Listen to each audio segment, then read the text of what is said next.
Circuit Court of Fairfax County is now in session. The Honorable Penny Ascarati presiding. Judy. Please be seated for a moment. Good morning. All right. Do we have any matters before the jury comes out? That's what I like to hear. Okay. Fantastic. Let me just take a minute to get my computer up, Lisa.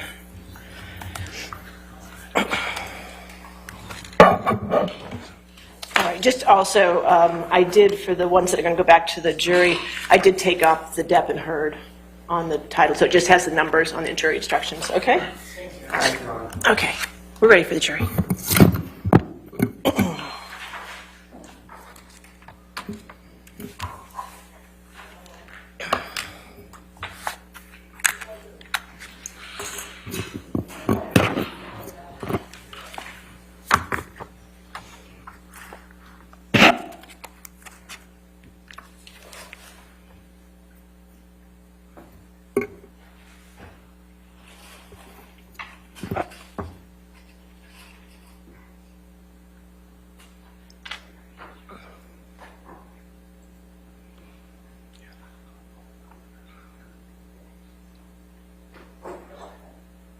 Good morning.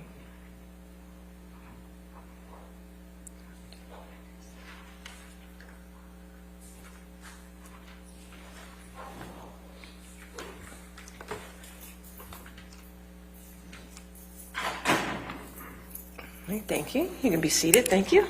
All right. Good morning, ladies and gentlemen. All right, ladies and gentlemen of the jury, you now have heard all the evidence in the case.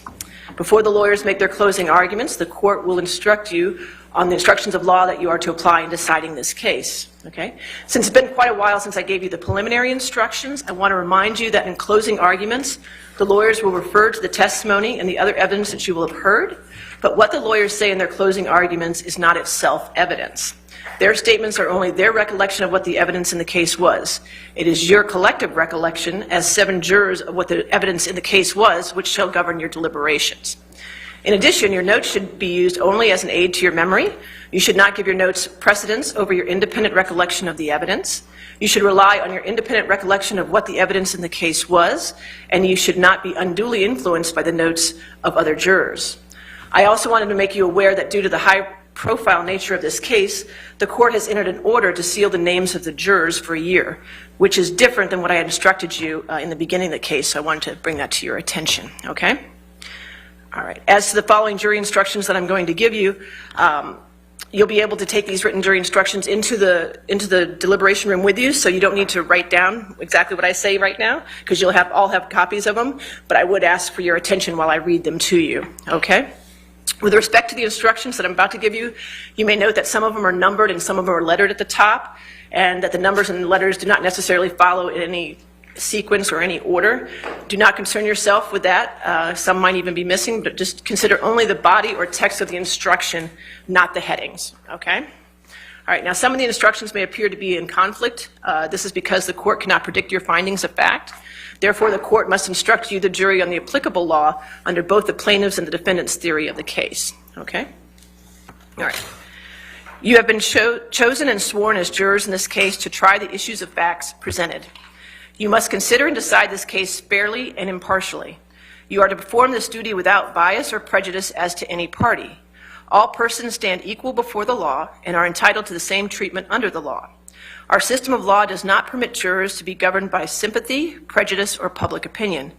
Both of the parties and the public expect that you will carefully and impartially consider all the evidence in the case, follow the law as stated by the court, and reach a just verdict regardless of the consequences. You are the judges of the facts, the credibility of the witnesses, and the weight of the evidence.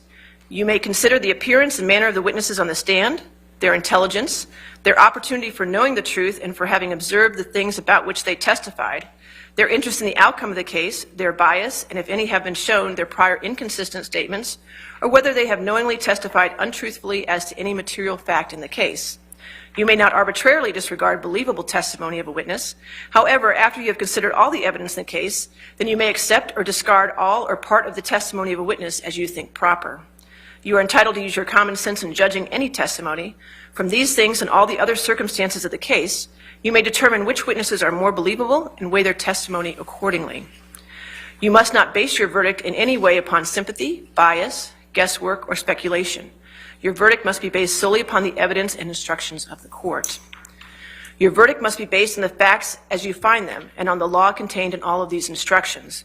With respect to plaintiff John C. Depp II's claims against defendant Amber Laura Heard, the issues in this case are summarized below. Number 1, whether Ms. Heard made or published any of the following statements. A, Amber Heard, I spoke up against sexual violence and faced our culture's wrath that has to change. B, then 2 years ago, I became a public figure representing domestic abuse, and I felt the full force of our culture's wrath for women who speak out. C, I had the rare vantage point of seeing in real time how institutions protect men accused of abuse. Number 2, do any of Ms. Heard's statements imply or insinuate anything about Mr. Depp? Number 3, were Ms. Heard's statements seen by anyone other than Mr. Depp? Number 4, did Ms. Heard's statements convey a defamatory implication to someone who saw them other than Mr. Depp? Number 5, are the implications or insinuations about Mr. Depp in Ms. Heard's statements false? Number 6, did Ms. Heard make the statements with actual malice? Number 7, if Mr. Depp is entitled to recover, what is the amount of Mr. Depp's damages? On these issues, Mr. Depp has the burden of proof. Your decisions on these issues must be governed by the instructions that follow. With respect to Ms. Heard's claims against Mr. Depp, the issues in this case are summarized below. Number 1, did Adam Waldman, while acting as an agent for Mr. Depp, make the following statements? A, Amber Heard and her friends in the media use fake sexual violence allegations as both a sword and shield, depending on their needs. They have selected some of her sexual violence hoax facts as a sword, inflicting them on the public and Mr. Depp. B, quite simply, this was an ambush, a hoax. They set Mr. Depp up by calling the cops, but the first attempt didn't do the trick. The officers came to the penthouses, thoroughly searched and interviewed, and left after seeing no damage to face or property.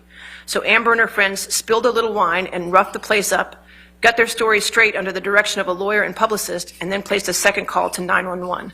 And C, we have reached the beginning of the end of Ms. Heard's abuse hoax against Johnny Depp. Number 2, are any of the statements about Ms. Heard? Number 3, were any of the statements seen by someone other than Ms. Heard?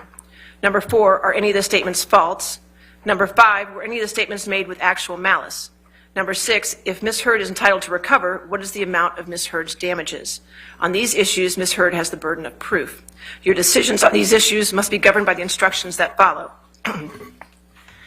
You shall only return your verdict for Mr. Depp on his claim of defamation about the following statement if he has proved by the greater weight of the evidence that, number 1, Ms. Heard made or published the following statement. Amber Heard, I spoke up against sexual violence and faced our culture's wrath. That has to change.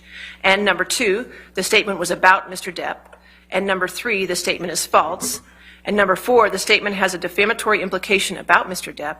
And number 5, the defamatory implication was designed and intended by Ms. Heard.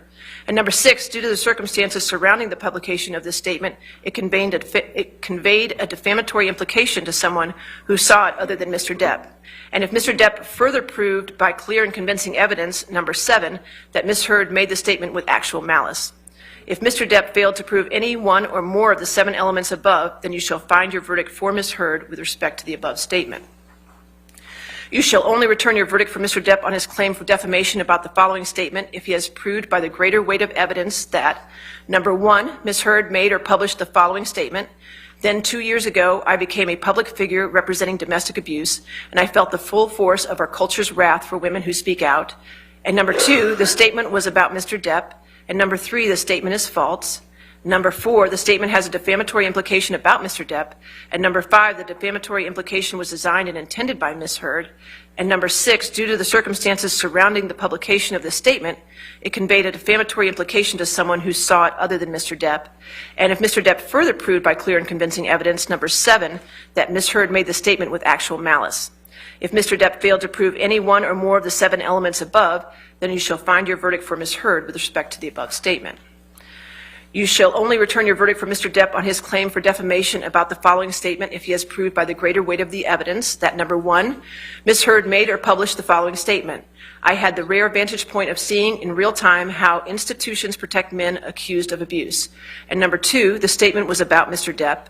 And number 3, the statement is false. And number 4, the statement has a defamatory implication about Mr. Depp.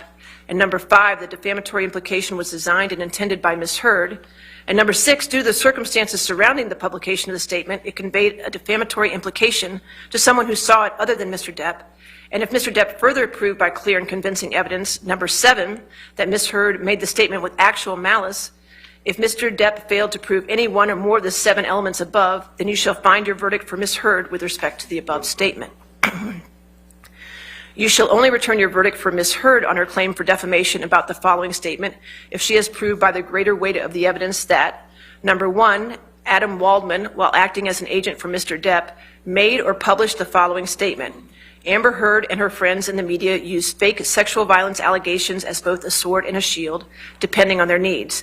They have selected some of her sexual violence hoax facts as the sword, inflicting them on the public and Mr. Depp.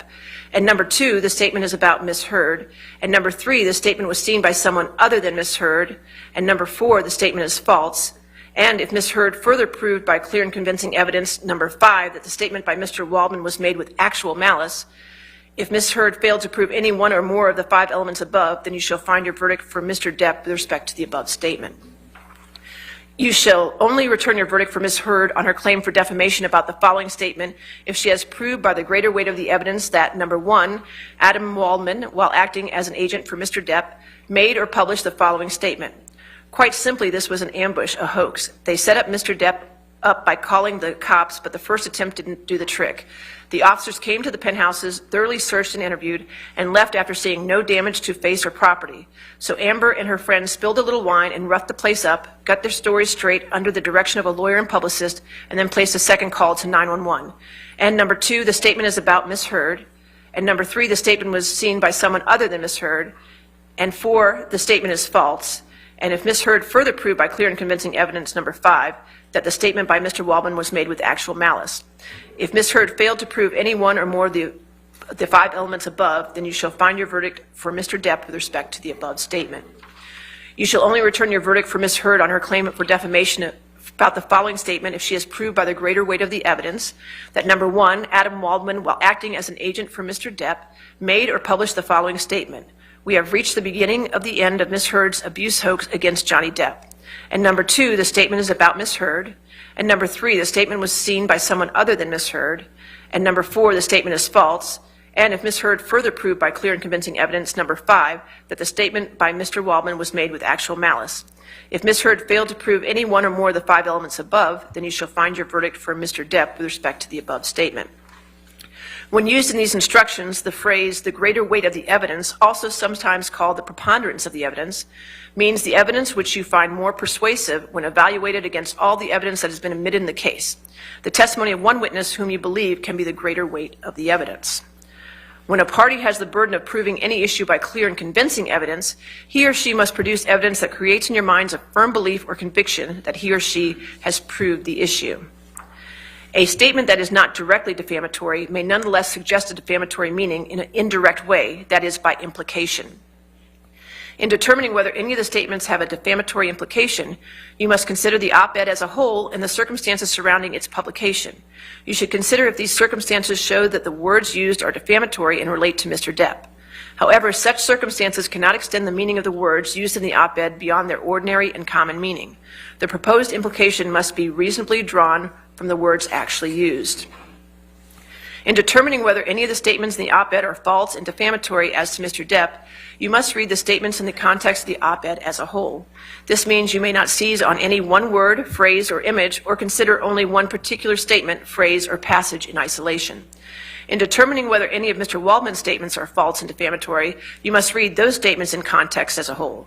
This means you may not seize on any one word, phrase, or image, or consider only one particular statement, phrase, or passage in isolation. Both parties have the burden of proving actual malice by clear and convincing evidence. To meet this burden, each party must prove by clear and convincing evidence that each statement was made or published, number 1, with knowledge that the statement was false, or number 2, so recklessly as to amount to a willful disregard for the truth, that is, with a high degree of awareness that the statement was probably false. Actual malice is a subjective analysis that looks to the state of the mind of the person who made the statement. If the person who made the statement is believed it was substantially accurate at the time of its publication, then it does not give rise to liability for defamation. The term actual malice should not be confused with the more common meanings of the word malice, such as ill will or hatred. Actual malice is not established merely because an author was motivated by ill will, prejudice, hostility, hatred, contempt, or even a desire to injure another. In order to find that Ms. Heard republished the original op-ed, including the headline, through a tweet on December 19, 2018, you must find that she retransmitted the defamatory material or redistributed the material with the goal of reaching a new audience. Stated differently, republication occurs when the speaker has affirmatively reiterated the statement. A hyperlink directing readers to a previous article on the same website does not direct the previous article to a new audience. Merely linking to an article does not amount to republication, but adding content to a linked article may constitute republication. You must determine whether any added content was intended to reach a new audience. If you find any content added to the hyperlink was intended to reach a new audience, it constitutes a republication. Further, if you find a republication occurred on December 19, 2018, then in order to find for Mr. Depp against Ms. Heard, you must also find by clear and convincing evidence that Ms. Heard made this republication with actual malice. A principal is a person or legal entity with power or right to control the means and methods of performance by which another person performs the principal's work. An agent is the person who is subject to the power or right of a principal to control the means and methods of performing the work. An attorney has the express authority to do everything which the client expressly authorized him to do, and the implied authority to do everything necessary or incidental to the purpose for which he was retained. Ms. Heard has the burden of proving by the greater weight of the evidence that Mr. Waldman was an agent of Mr. Depp and that Mr. Waldman was acting within the scope of his agency when he made the statements. You must remember that there is no burden on either party to prove the truth of any of the statements. Both parties were free to offer proof of truth, but by doing so, they do not assume the burden of convincing you of the truth of the statements. The burden remains on each party to prove that the statements he or she complains of are false. The rules of evidence ordinarily do not permit witnesses to testify as to opinions or conclusions. An exception to this rule exists as to those whom we call expert witnesses. Witnesses who, by education and experience, have become expert in some art, science, profession, or calling may state their opinions as to relevant and material matters in which they profess to be expert, and may also state their reasons for the opinion. You should consider each expert opinion received in evidence in this case and give it such weight as you may think it deserves. If you should decide that the opinions of an expert witness is not based upon sufficient education and experience, or if you should conclude that the reasons given in support of the opinion are not sound, or if you feel that it is outweighed by other evidence, you may disregard the opinion entirely. In considering the weight to be given to the testimony of expert witnesses whose opinions differ, you may consider the ability and character of the witnesses, their actions upon the witness stand, the weight and process of the reasoning by which they support their opinion, their possible bias in favor of the side for which they testify, the relative opportunities for study or observation of the matters about which they testify, and any other matters which serve to illuminate their statements. In considering the weight to be given to the testimony of expert witnesses, you should consider the basis for his or her opinion and the manner by which he or she arrived at it, and the underlying fact and data upon which he or she relied. An expert witness was asked whether statements contained in published treatises, periodicals, or pamphlets are reliable authority of a type normally relied upon by others in his or her field of expertise. This evidence is permitted to test the knowledge, accuracy, and opinions of the expert witness. And if such evidence is established as a reliable authority by expert testimony, it may be considered by you along with the other evidence in the case. In considering the evidence, you are not limited to the bald statements of the witnesses. In other words, you are not limited solely to what you see and hear as the witnesses testify. On the contrary, you are permitted to draw from the facts which you find to have been proven such reasonable inferences as may seem justified in the light of your own experience. During the trial of this case, certain testimony has been presented to you by way of video depositions. You should give this testimony the same consideration as to its weight and credibility as you give to the testimony of witnesses who testified here in court. You must not discount any testimony merely because it was shown to you by video recording. When one of the parties testifies unequivocally to the facts within his or her own knowledge, those statements of fact and the necessary inferences from them are binding upon him or her. He or she cannot rely on other evidence in conflict with his or her own testimony to strengthen his or her case. However, you must consider his or her testimony as a whole, and you must consider a statement made in one part of his or her testimony in the light of any explanation or clarification made elsewhere in his or her testimony. Any fact that may be proved by direct evidence may be proved by circumstantial evidence. That is, you may draw all reasonable and legitimate inferences and deductions from the evidence. If you believe from the case that a witness, other than Mr. Depp or Ms. Heard, previously made a statement inconsistent with his or her testimony at this trial, the only purpose for which that statement may be considered by you is its bearing on the witness's credibility. It is not evidence that what the witness previously said was true. If you believe from the evidence that Ms. Heard or Mr. Depp previously made a statement inconsistent with her or his testimony at this trial, that previous statement may be considered by you as evidence that what Ms. Heard or Mr. Depp previously said was true.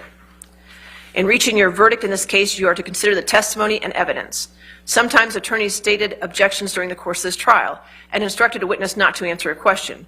Objections and instructions to witnesses are not evidence, and you may not consider them in reaching your verdict, nor are you to draw any inference from the fact that an objection was made. You must not consider any matter that was rejected or stricken by the court. It is not evidence and should be discarded. Any amount of damages requested by a party is not evidence in this case. You should not consider it as evidence in arriving at your verdict. If you find your verdict for Mr. Depp or Ms. Heard, then he or she is entitled to recover compensatory damages without any proof of actual or pecuniary injury. As a result, injury to Mr. Depp or Ms. Heard's personal and business reputation, humiliation, and embarrassment is presumed. If you find either party liable for defamation, then in determining the amount of damages to which the opposing party is entitled, you may take into consideration all the circumstances surrounding the defamatory statements, the occasions on which they were made, and the extent of their publication, the nature and character of the insult, the probable effect on those who heard the statements, and their probable and natural effect upon the defamed party's personal feelings and upon his or her standing in the community and in business. Your verdict should be for the amount that will fully and fairly compensate him or her for, number one, any loss or injury to his or her business, number two, any insult to him or her, including any pain, embarrassment, humiliation, or mental suffering, number three, any injury to his or her reputation, and number four, any actual out-of-pocket losses that were caused by the statements. Mr. Depp cannot recover damages for any harm that occurred after November 2nd, 2020. Ms. Heard can recover damages for any harm that occurred after Mr. Waldman's statements were published. The burden is on the party seeking damages to prove by the greater weight of the evidence each item of damages he or she claims and to prove that each item was caused by the defamatory statements at issue.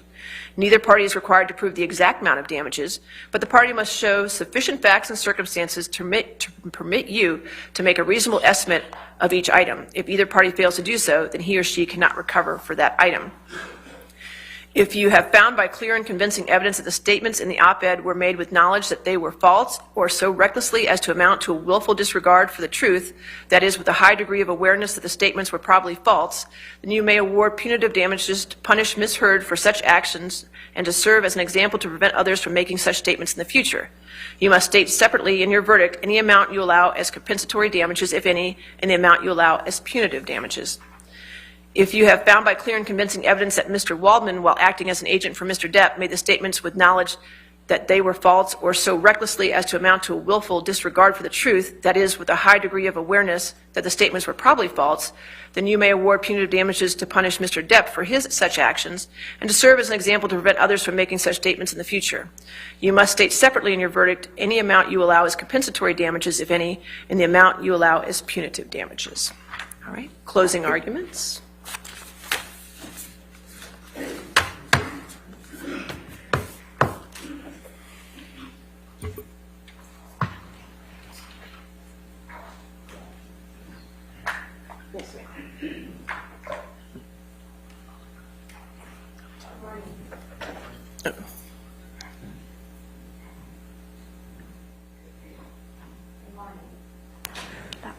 There you go. You got it. I think so. Good. Nope, you had it for a second.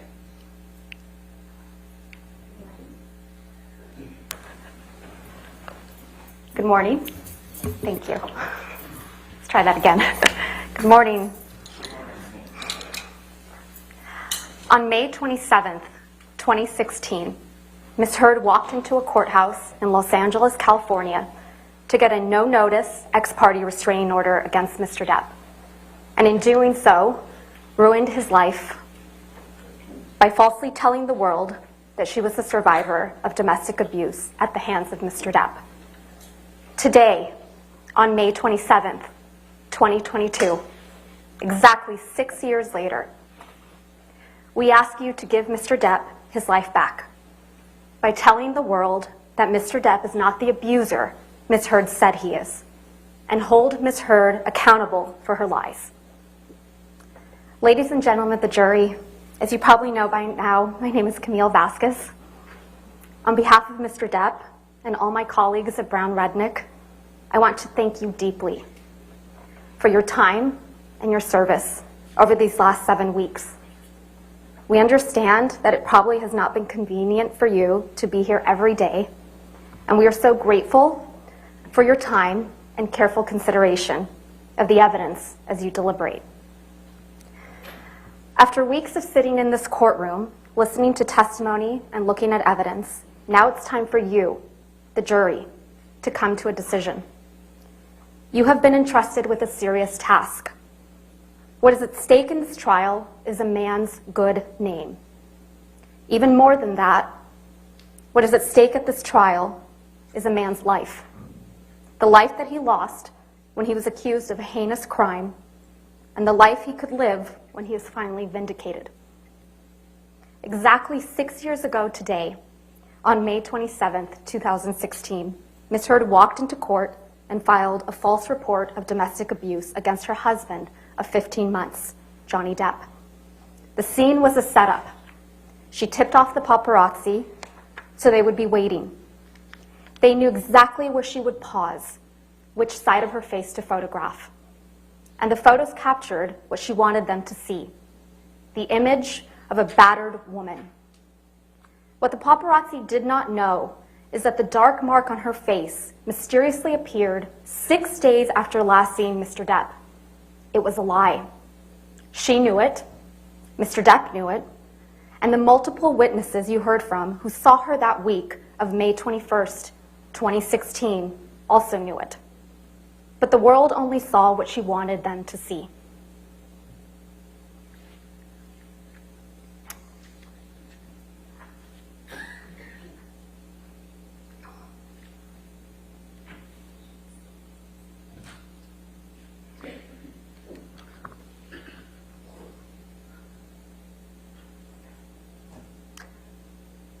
Two years later, when promoting the biggest role of her career until this trial, Ms. Heard presented herself to the world as a public figure representing domestic abuse.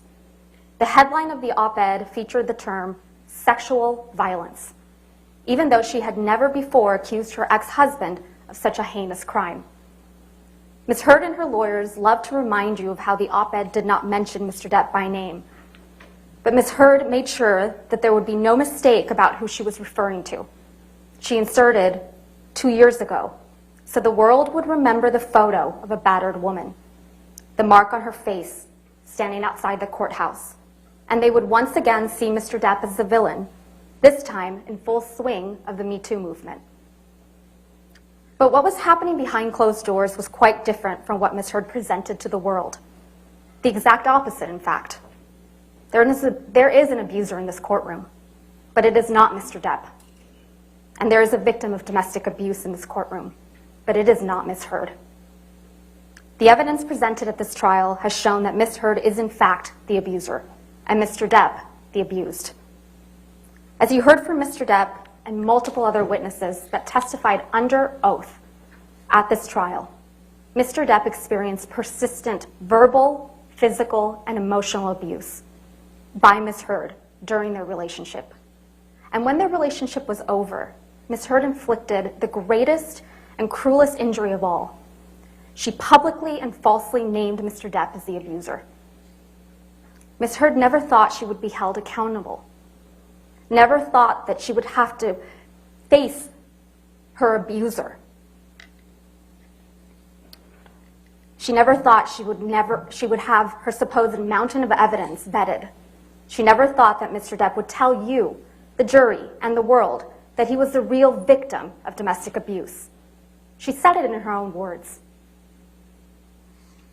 You can please tell people that it was a fair fight and see what the jury and judge think. Tell the world, Johnny. Tell them Johnny Depp. Johnny Depp, man, I'm a victim too of domestic violence, and yes. I know it's a fair fight. And see how many people believe or side with you.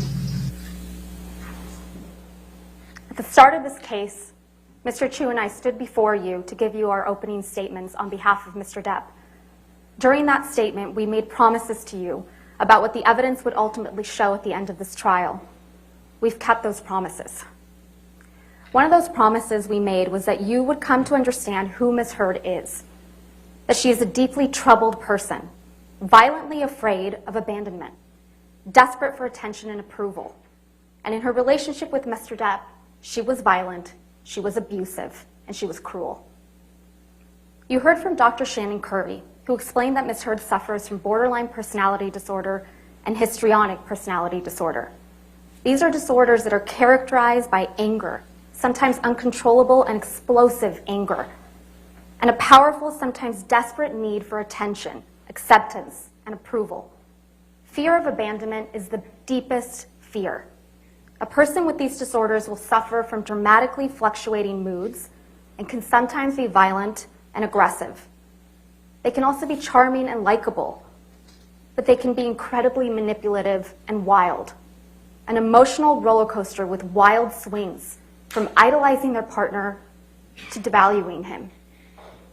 In fact, you saw that when she completed testing with her own forensic psychology expert, Dr. Don Hughes. Ms. Heard self-reported that she felt like she had 3 or 4 different personalities, and that sometimes her temper would explode and she'd completely lose control. You heard from multiple witnesses that Ms. Heard can be very pleasant, even charming. But you also heard from multiple witnesses and in audio recordings of Ms. Heard that she can be incredibly aggressive, violent, and cruel. You heard that even from her former assistant, Kate James. Ms. James testified that Ms. Heard would scream, yell, and send her barrages of text messages. In fact, Ms. Heard testified that Ms. James testified that Ms. Heard literally spat in her face. You heard from Ms. Heard's former best friend, Rocky Pennington, that Ms. Heard once hit her when Ms. Pennington did not do her best to meet Ms. Heard's needs. You also heard from Beverly Leonard that she once witnessed Ms. Heard assault her then partner in Seattle Airport in 2009. And you heard from Mr. Depp that Ms. Heard used her sister Whitney as a punching bag, literally and figuratively. You also heard overwhelming evidence from Mr. Depp and the people that were around him and Ms. Heard during their relationship, that Mr. Depp suffered persistent verbal and physical abuse at the hands of Ms. Heard. You've heard evidence from Dr. Curry and the fact witnesses at this trial that Ms. Heard's deepest fear is one of abandonment, being left by Mr. Depp. Mr. Depp's greatest crime in her mind, the fault she confronts him with time and time again, is that he splits. He leaves the fight, especially when Ms. Heard gets physical, and she couldn't stand it when he did. You heard from Ms. Heard yourselves in audio recordings how upsetting it was to her when Mr. Depp would split. Anytime anything goes wrong, you split. I feel like it's your first thing. And it's unnecessary. It's not always you're splitting because there's blows or because there's yelling or anything. You split most times when I'm still speaking in this volume and nothing has been thrown or hit or anything. You saw the barrage of text messages she would send when he would leave, calling him a monster for doing so. You heard from witnesses like Travis McGivern, Tara Roberts, and Debbie Lloyd that Ms. Heard would claw at Mr. Depp, block the elevator, throw a punch when Mr. Depp tried to separate himself from the fight. And you heard from Mr. Depp and Ms. Heard's couple therapist, Dr. Anderson, that Ms. Heard reported that when Mr. Depp would leave to de-escalate a fight, she would strike him to keep him there because she would rather be in a fight than have him leave. You heard from Mr. Depp about how often Ms. Heard would berate him, insult him, and physically attack him, including one of the most serious occasions when Ms. Heard threw a vodka bottle at Mr. Depp, severely injuring his finger, and then put a cigarette out on his face. You heard from Mr. Depp that this whole incident in Australia started because Ms. Heard was enraged that Mr. Depp wanted a post-nuptial agreement, and she wasn't in his will, just a month after getting married. When her husband was seriously injured and bleeding from a partially amputated finger, what did Ms. Heard do? She pursued him. She kept coming after him, because that's what she does. She wouldn't stop. It's not to get you mad. It's just to get out of a bad situation that's happening before it gets worse. In Australia, when we had the big fight where I lost the tip of my finger, at least 5 bathrooms and 2 bedrooms I went To avoid talking to me, to avoid escape working it out. That's to the escape problem. the fight. You don't escape the fight. You escape the solution. No. You escape the solution. No. You escape figuring it out. We cannot work it out if you run away to the bathroom every time. You heard Mr. Depp testify. He went through something like a nervous breakdown that day. And he wrote a lot of things on mirrors and other places. Again, what did Ms. Heard do as her husband was bleeding from serious injury? She wrote snarky messages right back to him. She denied it under oath to you, but the evidence you saw speaks for itself.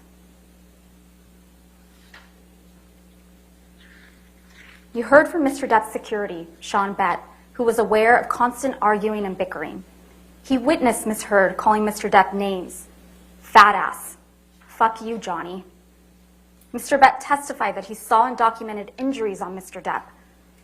A swollen eyelid in March of 2015, cuts on his nose, scratch marks on his chin in December of 2015.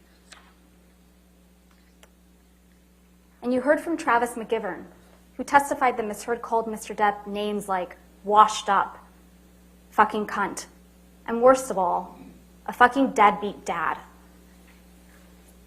Ms. Heard would take the low blows and hit him where it hurts, his children. Mr. McGivern told you that on March 23, 2015, Ms. Heard threw things at Mr. Depp, spat at him, and ultimately punched him in the face, leaving him with a shiner.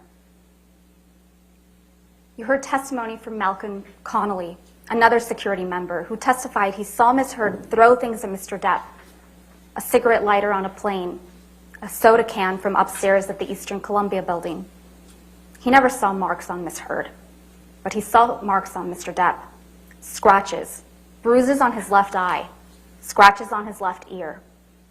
And he took pictures documenting injuries like this one.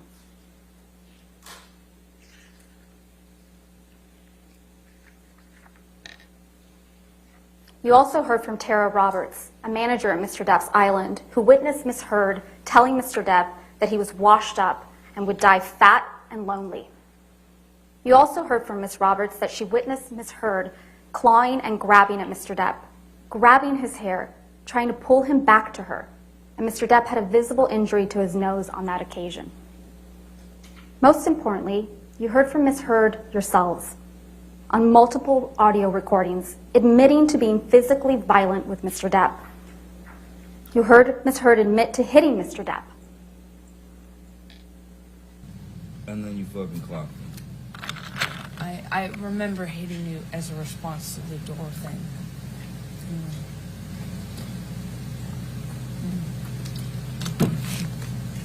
And I'm really sorry about hitting you with the door or hitting your head. I did not mean to, nor... You didn't mean to hit me in the head with the door, but you meant to punch me in the jaw. I meant to hit you, and I did not do this thing with the door. I do remember, I did mean to hit you. So that you didn't mean? The door? No, God, no, I didn't. But punching me in the jaw. I didn't. Okay, I'm sorry I hit you. I did mean to hit you, but it was in response. I just reacted in response to my foot. I just reacted. You heard her admit it again and claim Mr. Depp was a baby for complaining about the abuse. And I watched you lie, and then I didn't punch you, by the way. I'm sorry that I didn't hit you across the face in a proper slap, but I was hitting you. It was not punching you. Babe, you're not punched. Don't tell me what it feels like to be punched. You know, you've been in a lot of fights. You've been around a long time. I know. Yeah. No, when you fucking have a close You didn't get punched. You got hit. I'm sorry I hit you like this, but I did not punch you. I did not fucking deck you. I fucking was hitting you. I don't know what the motion of my actual hand was, but you're fine. I did not hurt you. I did not punch you. I was hitting you. How are you talking? What am I supposed to do? Do this? I'm not sitting here bitching about it, am I? You are. That's the difference between me and you. You're a fucking baby. Because you start. You are such a baby. Grow the fuck up, Because you start Johnny. physical fights.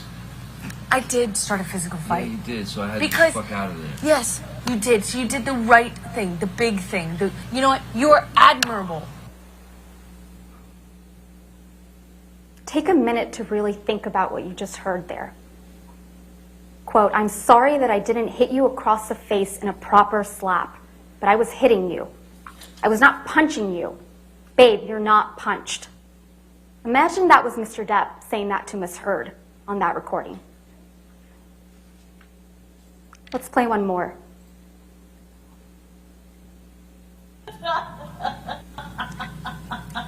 That fake laugh. That fake laugh is too much to take. No, I'm sure she's. That fake laugh is so disgusting. Man. she's great. I'm sure she's great. I'm thinking that you can give me some No. of the best performances in No, the no, fucking you're tragedy. right. I don't. It's all about performance. It's about performance in you. However, I don't regret. I don't regret. Oh, what else? I What don't else regret. are you? Oh, come on. don't Be regret. word. No, I Come don't on. regret. Lay it on me.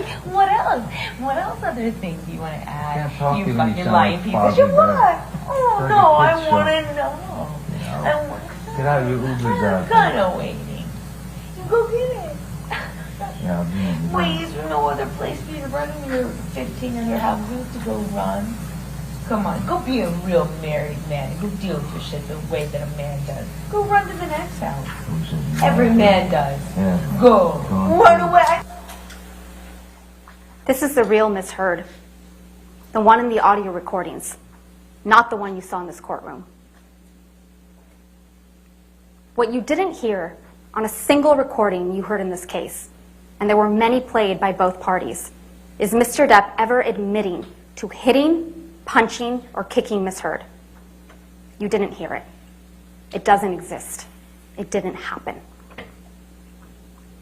And despite the fact that Mr. Depp and Ms. Heard are heard discussing many of the alleged incidents you've heard about at this trial, like Australia and the Bahamas, you never heard Ms. Heard accuse Mr. Depp of sexual assault. Unlike Mr. Depp, who you heard admit to and own up to his past mistakes and his struggles, particularly with drugs and alcohol, Ms. Heard will not admit that she has ever done anything wrong. But she cannot deny what you heard on those recordings. As much as Ms. Heard and her lawyers have tried to make this case about Mr. Depp's language, it is Ms. Heard that repeatedly admits to violence. By April and May of 2016, Mr. Depp had reached his limit. His mother was dying. His finances were a mess. And when he showed up late to Ms. Heard's 30th birthday party because a meeting with his new business manager, Edward White, had gone late, Ms. Heard, of course, was not understanding. She was furious. You heard from Mr. Depp, both in this courtroom and on audio recordings, that Ms. Heard punched him that evening. He left with Travis McGivern, and the next morning he learned that someone had left feces on his bed. Ms. Heard denies responsibility, but she admitted to the prank to Starling Jenkins. You heard him testify to that effect. For almost a month after that, they didn't see each other. And you heard from Mr. Depp that when his mother died on May 20th, 2016, he resolved to leave Ms. Heard. He was done. And when Ms. Heard learned that Mr. Depp was done, that she was really losing him, she went on the attack. She filed for divorce before Mr. Depp could. Then, as you heard from Mr. Depp's divorce lawyer, Laura Wasser, Ms. Heard sent a letter demanding financial support. And when her demands weren't met, Ms. Heard struck a blow against Mr. Depp that was more damaging than any physical blow she had ever landed. When she walked into court 6 years ago today, on May 27th, 2016, to get a domestic violence restraining order against Mr. Depp, she did so in front of paparazzi with a mark on her face. The evidence presented at this trial demonstrates that Ms. Heard didn't just want a divorce. She wanted to ruin him. Ms. Heard denied alerting TMZ to the TRO filing in this courtroom.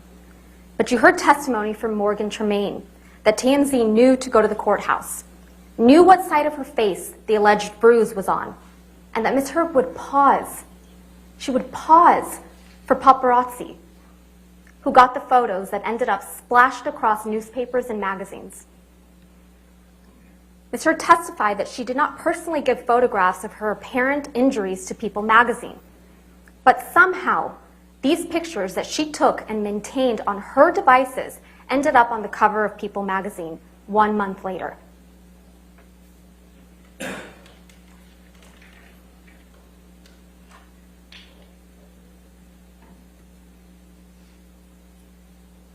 In the end, she walked away with $7 million without any tax liabilities, which she said she was donating to 2 charities, the ACLU and the Children's Hospital of Los Angeles.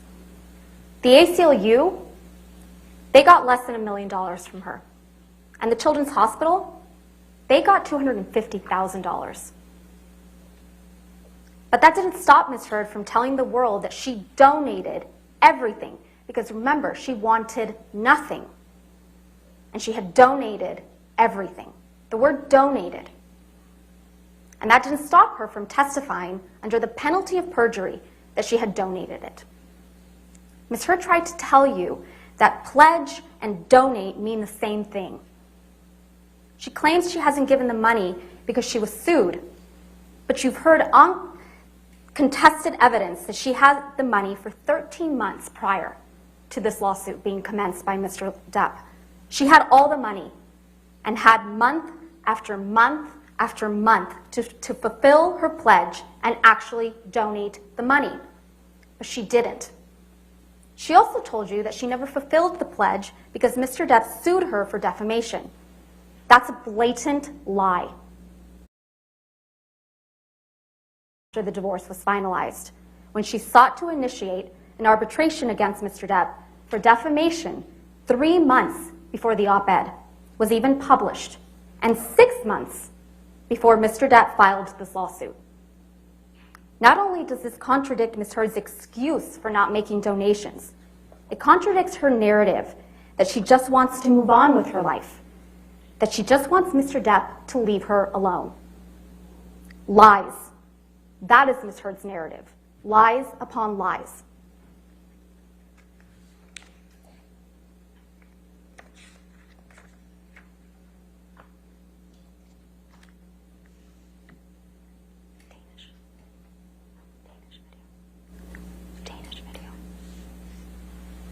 And actually were all kinds of accusations flying your way when you said all this, and then there was a divorce settlement, you got $7 million. People were saying this is all about the money, but then you did something that twisted that whole argument. What did you do with that money? $7 million in total was donated to, I split it between the ACLU and Children's Hospital of Los Angeles. ACLU is a human rights organization. Sorry, ACLU is a prominent organization, nonprofit organization. Heard in a lie, she tries to cover it up with more lies. So let's talk about the giant lie at the heart of this case. Ms. Heard's claim that Mr. Depp is an abusive monster and that she is a public figure representing domestic abuse. At the start of this case, Mr. Chu and I told you that you were going to hear some disturbing and graphic tales of abuse from Ms. Heard, and they were designed to shock you and overwhelm you, which you have. We told you that this would be a performance, the role of her lifetime, as a heroic survivor of brutal abuse. When Mr. Depp brought this case for defamation, Ms. Heard went all in. She spun a story of shocking, overwhelming, brutal abuse. She came into this courtroom prepared to give the performance of her life, and she gave it.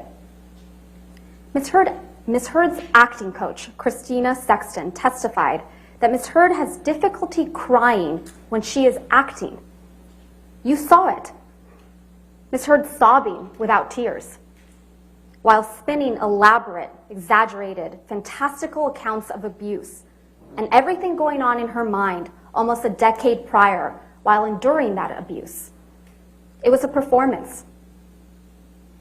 She told you that what she thinks about, she told you what she thinks you need to hear to convict this man as a domestic abuser and a rapist. She wants you to believe that she was abused countless times. Countless times over the entire course of their relationship. But as Mr. Chu and I promised you, the evidence just does not bear that out. Ms. Heard has told you that she has mountains of evidence of abuse, but there are no medical records reflecting she sustained any injuries from the abuse she claims. Ms. Heard had medical professionals at her disposal. Dr. Kipper, Debbie Lloyd, her own nurse, Erin Filati, and yet there's nothing. Ms. Heard took pictures all the time. Pictures of Mr. Depp sleeping.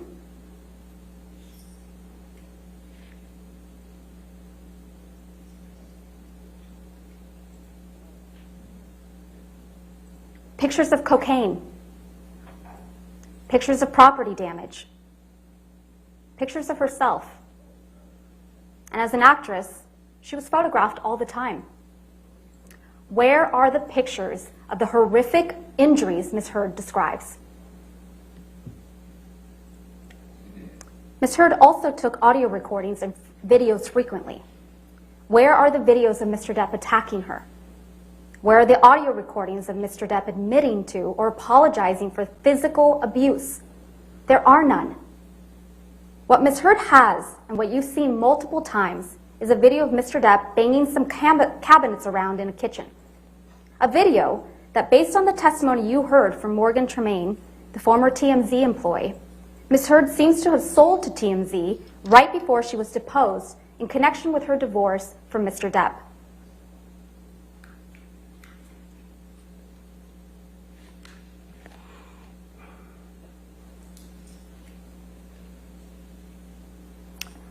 Sure, Ms. Heard can point to text messages where Mr. Depp is apologizing to her, but never for violence.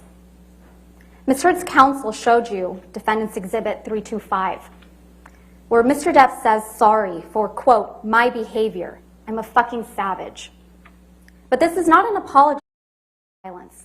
It's an apology for the, quote, these heinous, slinging insults. Mr. Depp is apologizing for the words he used. Unlike Ms. Heard, who you heard apologizing for physical violence in multiple audio recordings, you have never heard that from Mr. Depp, because he never used physical violence against Ms. Heard. Ms. Heard told you that Mr. Depp started abusing her right from the very beginning of her relationship, starting at the beginning of 2012. But she has repeatedly testified under oath differently to having spent a year of bliss with Mr. Depp before he ever laid a hand on her. And now, in this courtroom, she has suddenly erased an entire year of magic. She wants you to believe that instead of hitting her after a year of magic, Mr. Depp was hitting her immediately. The good times she has testified to about repeatedly in the past apparently never happened. And with the good times erased, Ms. Heard wants you to believe that she gave Mr. Depp a big knife that said, hasta la muerte, until death, to the man who supposedly would get drunk and high and beat her.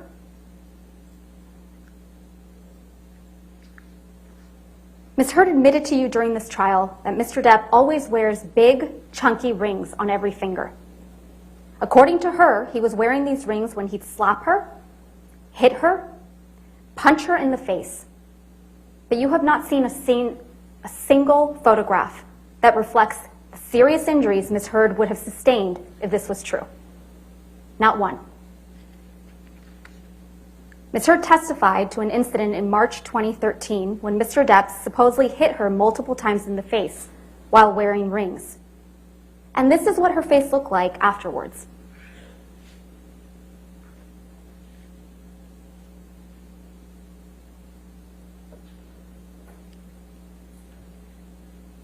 Ms. Heard testified to an incident in Russia where she claims Mr. Depp whacked her in the face and gave her a bloody nose. She didn't take pictures of her bloody nose, but her photograph was taken on that trip, and this is what she looked like.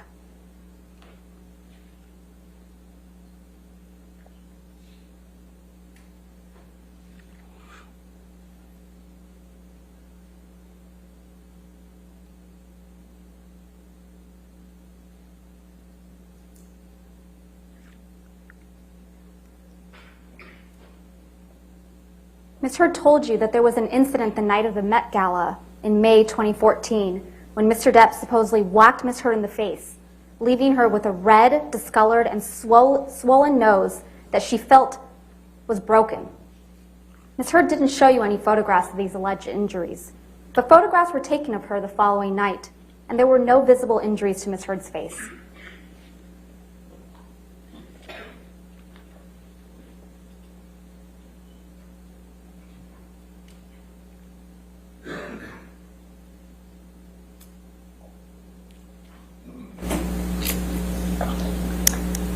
Ms. Heard testified that in January 2015, while she and Mr. Depp were in Tokyo, Mr. Depp knelt on her back so aggressively that she was concerned that bruises would be visible in her backless dress.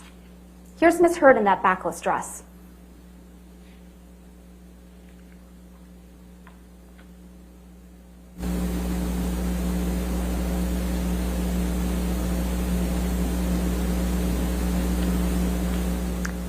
Ms. Heard testified that after an incident in December 2015, she had two black eyes, a broken nose, and chunks of hair missing. The assault was allegedly so violent that there was blood left all over the pillows, and Mr. Depp had broken the bed frame. Pictures were taken of that bed frame.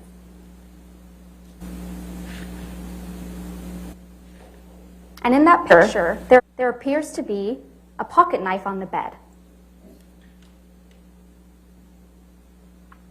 And that picture fails to capture the bloody pillows.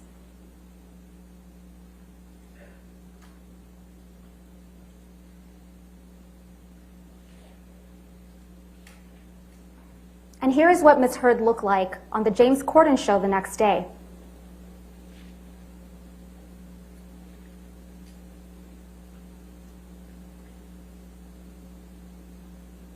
Indeed, you heard from Ms. Heard's own nurse, Erin Filati, that she saw her a day or two afterwards and could not visualize the injuries Ms. Heard described. Ms. Heard did take pictures of herself after this alleged incident. But are the injuries reflected in these photographs consistent? That's the question. Are they consistent with the brutal assault and serious injuries Ms. Heard has testified to? Or are these injuries more consistent with Mr. Depp's testimony that he and Ms. Heard bumped heads while he was trying to restrain Ms. Heard to keep her from attacking him?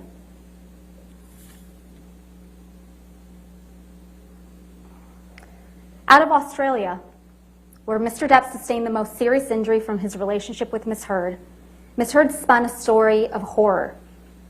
A 3-day ordeal with a drug-fueled Mr. Depp violently assaulting her, cutting his own finger off, dragging her through glass, and then bending her back over a counter and raping her with a whiskey bottle.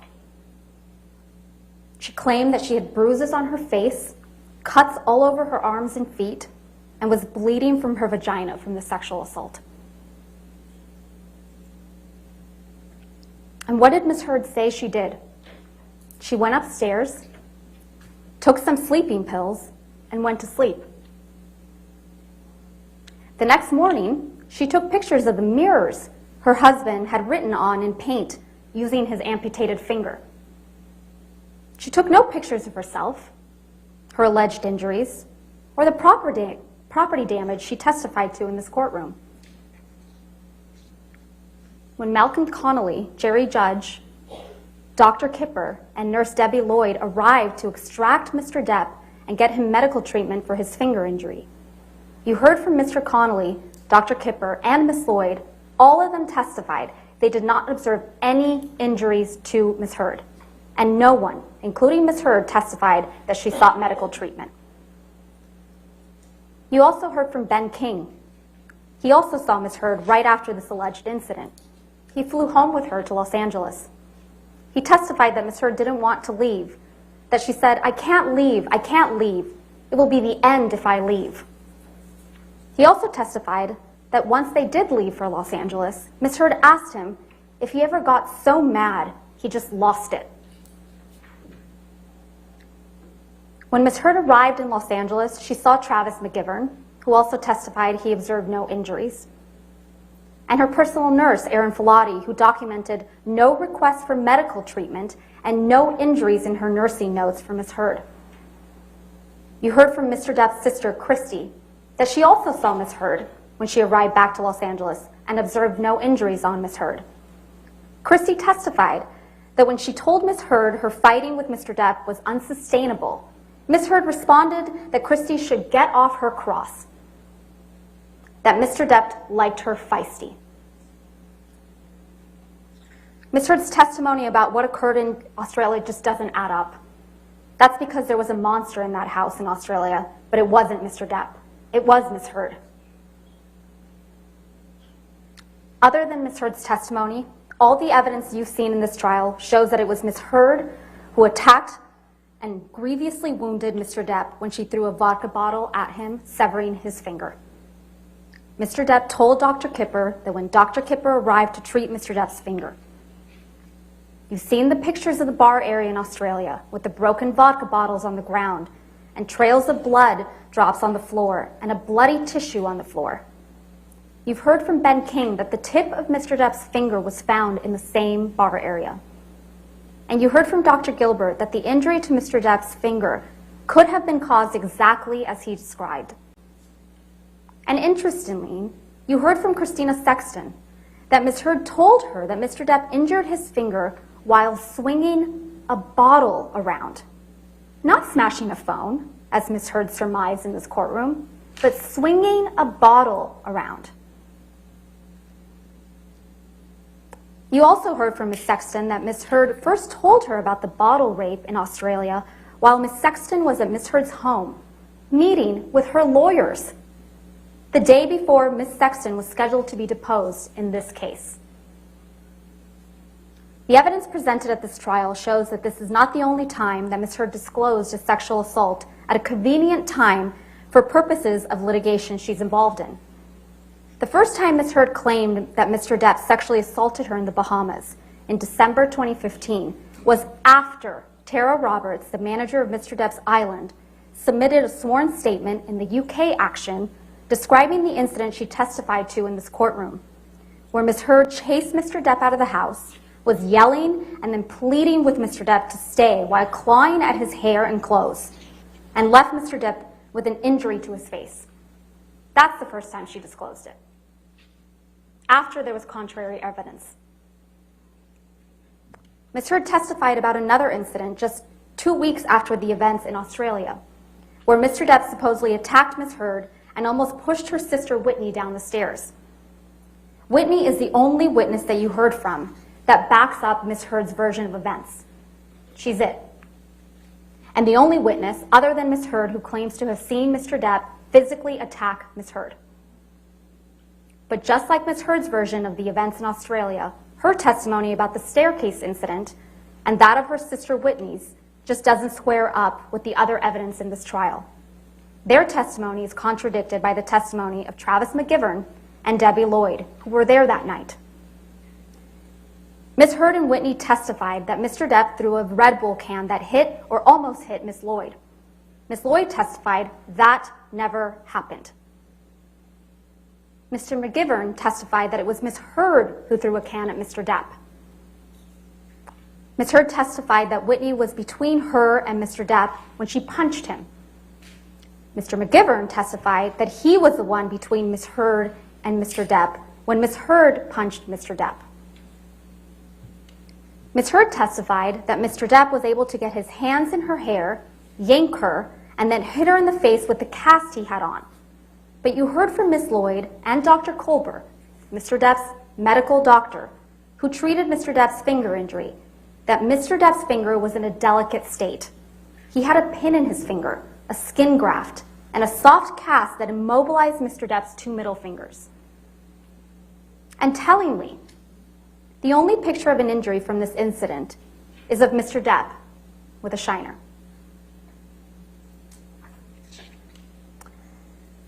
And then we have May 21st, 2016. Ms. Heard testified that Mr. Depp threw a phone at her face, causing a visible injury. Ms. Heard has shown you pictures she claims to show this injury. But these photographs are not to be trusted. You heard from Mr. Neumeister that, like many of the photographs Ms. Heard has presented in this case, these photos were stored in a photo editing application. And these photos show signs of manipulation. These 2 photographs were taken at the exact same time and have the exact same file name. But they are visually different. One shows significantly more redness on Ms. Heard's face than the other, which doesn't show any injury at all. Ms. Heard testified that the difference is explained by turning on a light. But there is no way Ms. Heard could have taken a picture, turned on a light, and then taken another picture with every hair in the exact same place within the same second. It's impossible. Moreover, you heard from multiple witnesses, including Officer Melissa Sines, Officer Tyler Haddon, and Officer William Gatlin, Isaac Baruch, Alejandro Romero, who saw Ms. Heard on or after May 21st and saw no injuries to her face before she showed up to that courthouse with a mark on May 27th. And the very next day, after Ms. Heard walked into court with what appeared to be a bruise on her face to obtain a domestic violence restraining order against Mr. Depp, Ms. Heard was photographed laughing with her best friend, fresh-faced, with no bruise on her face.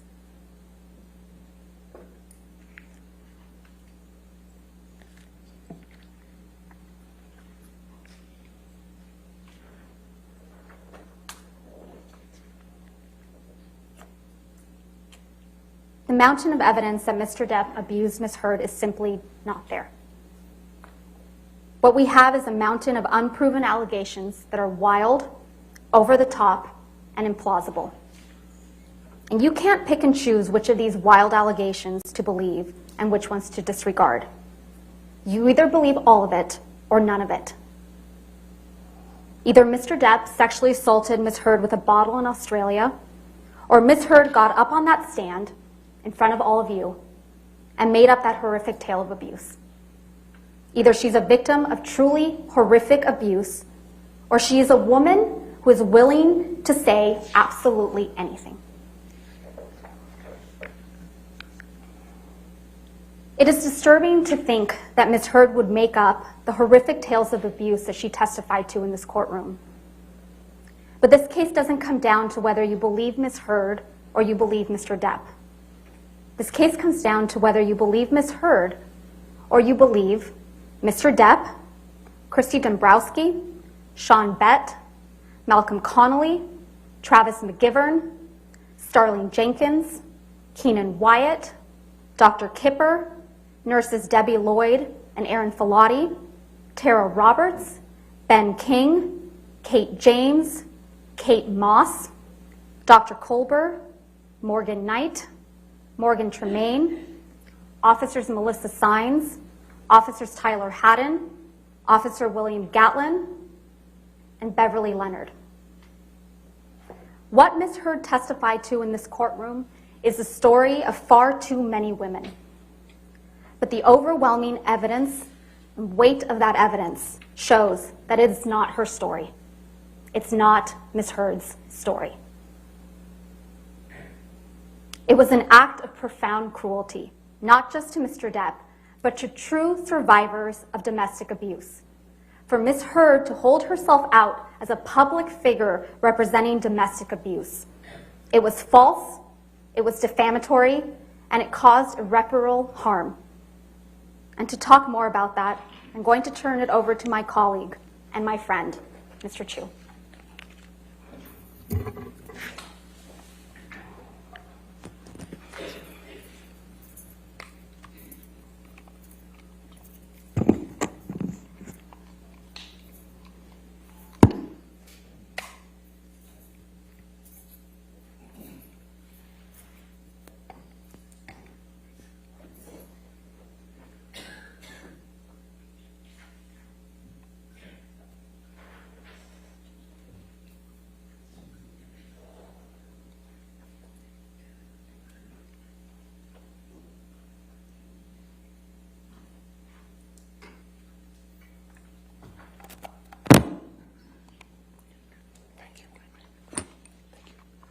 Thank you, Camille. Logistics are not our strong suit.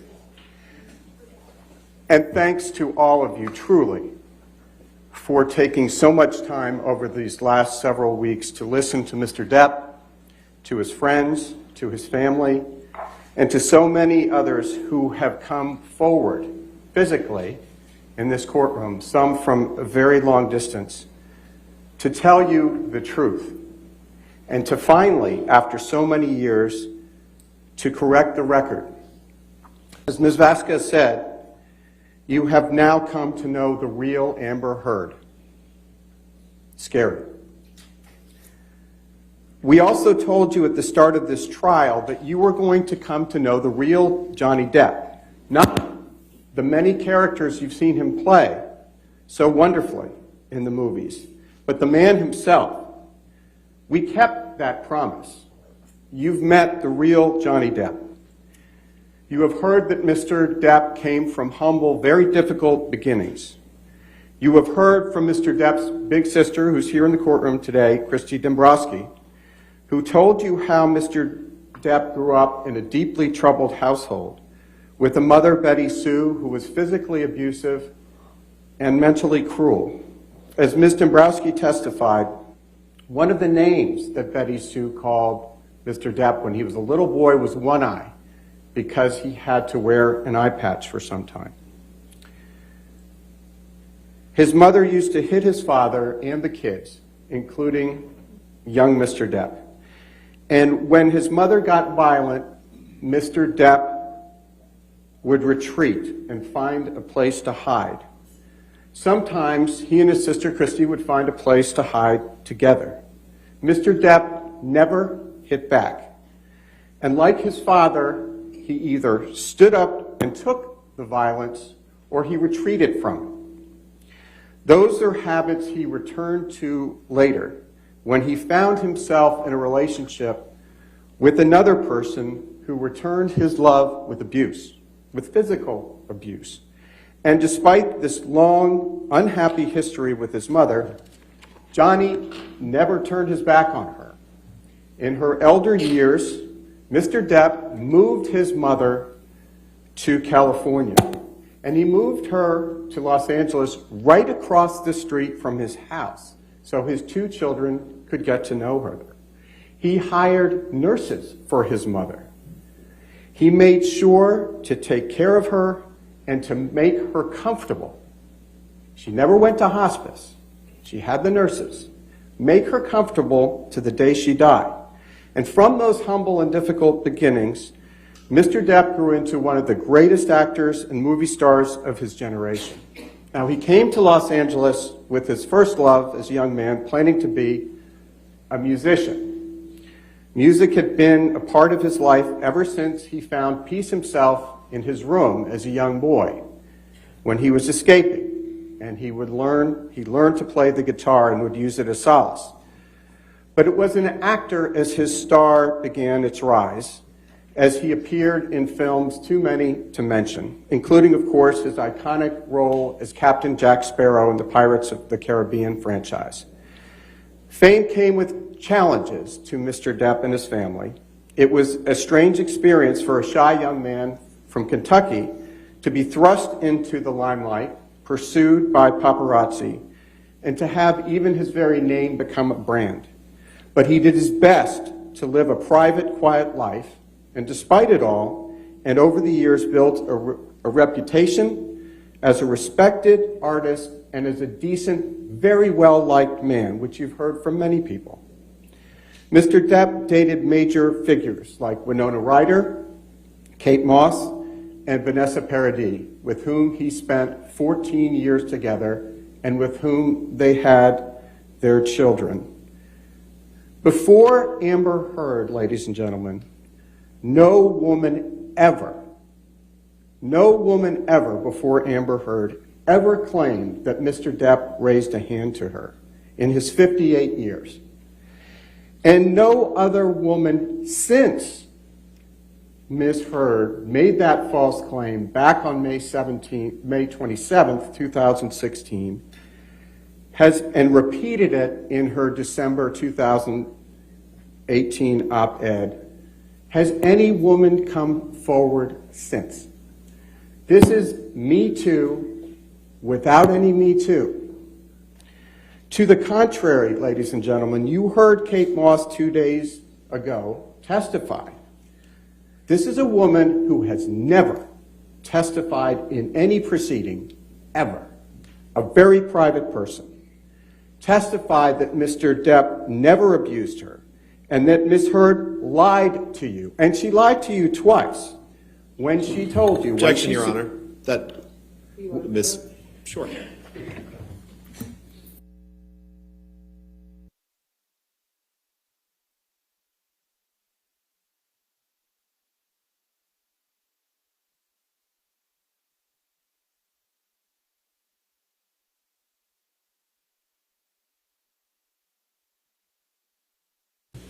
Ladies and gentlemen, as I was saying, Ms. Heard lied to you twice when she suggested to you that Mr. Depp pushed Kate Moss down the stairs.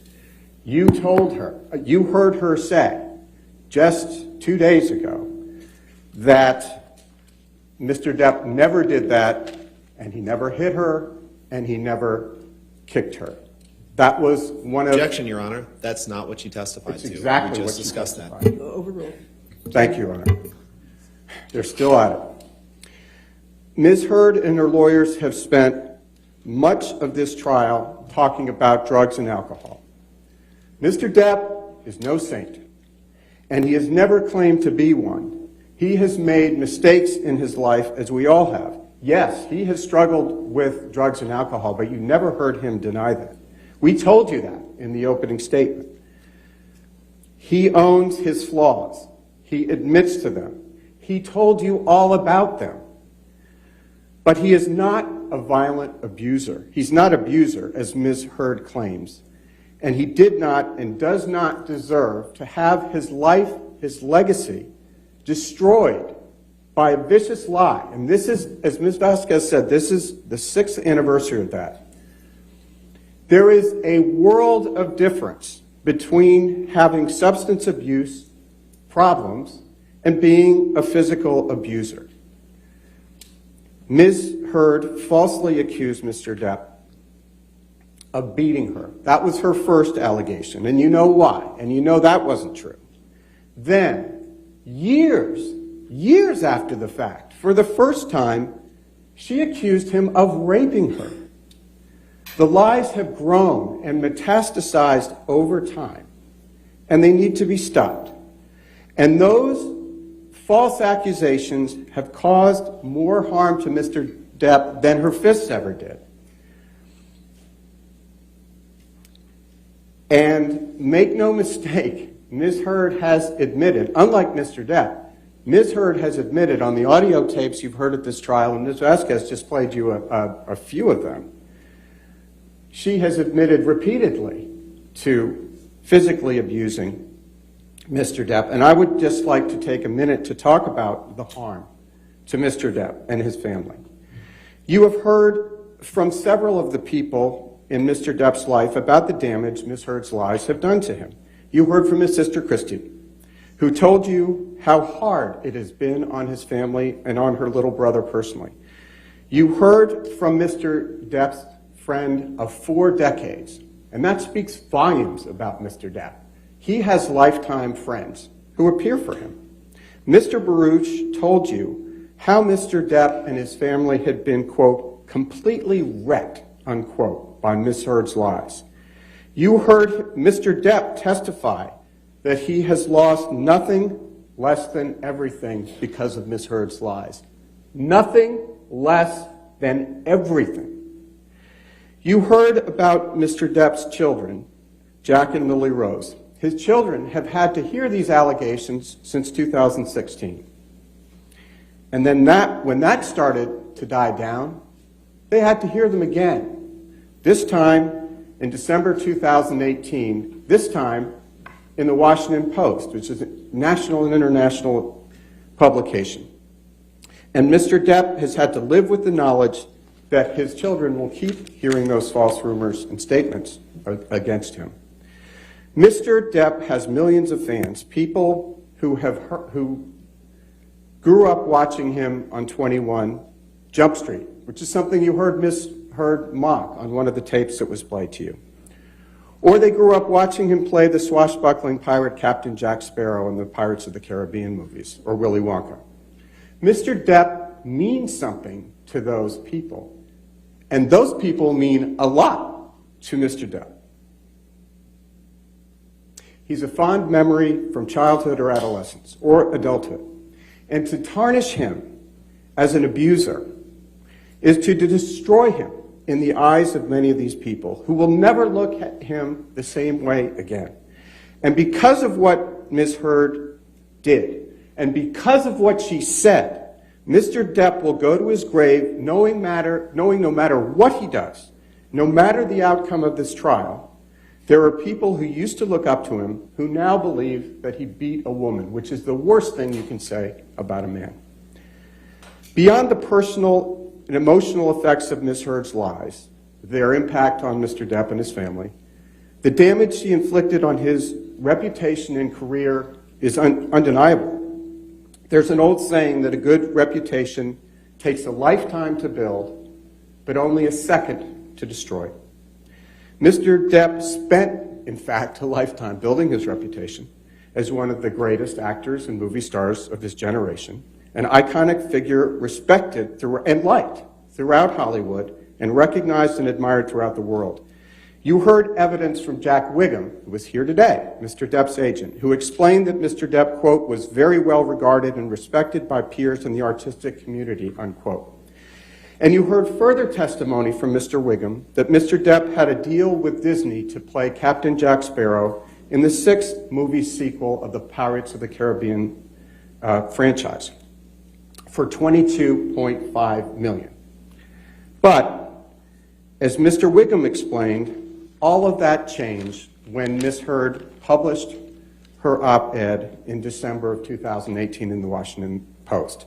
Quoting from the testimony you heard by Mr. Wiggum, quote, after the op-ed, it was impossible to get him a studio film, which is what we normally would have focused on in that time period, unquote.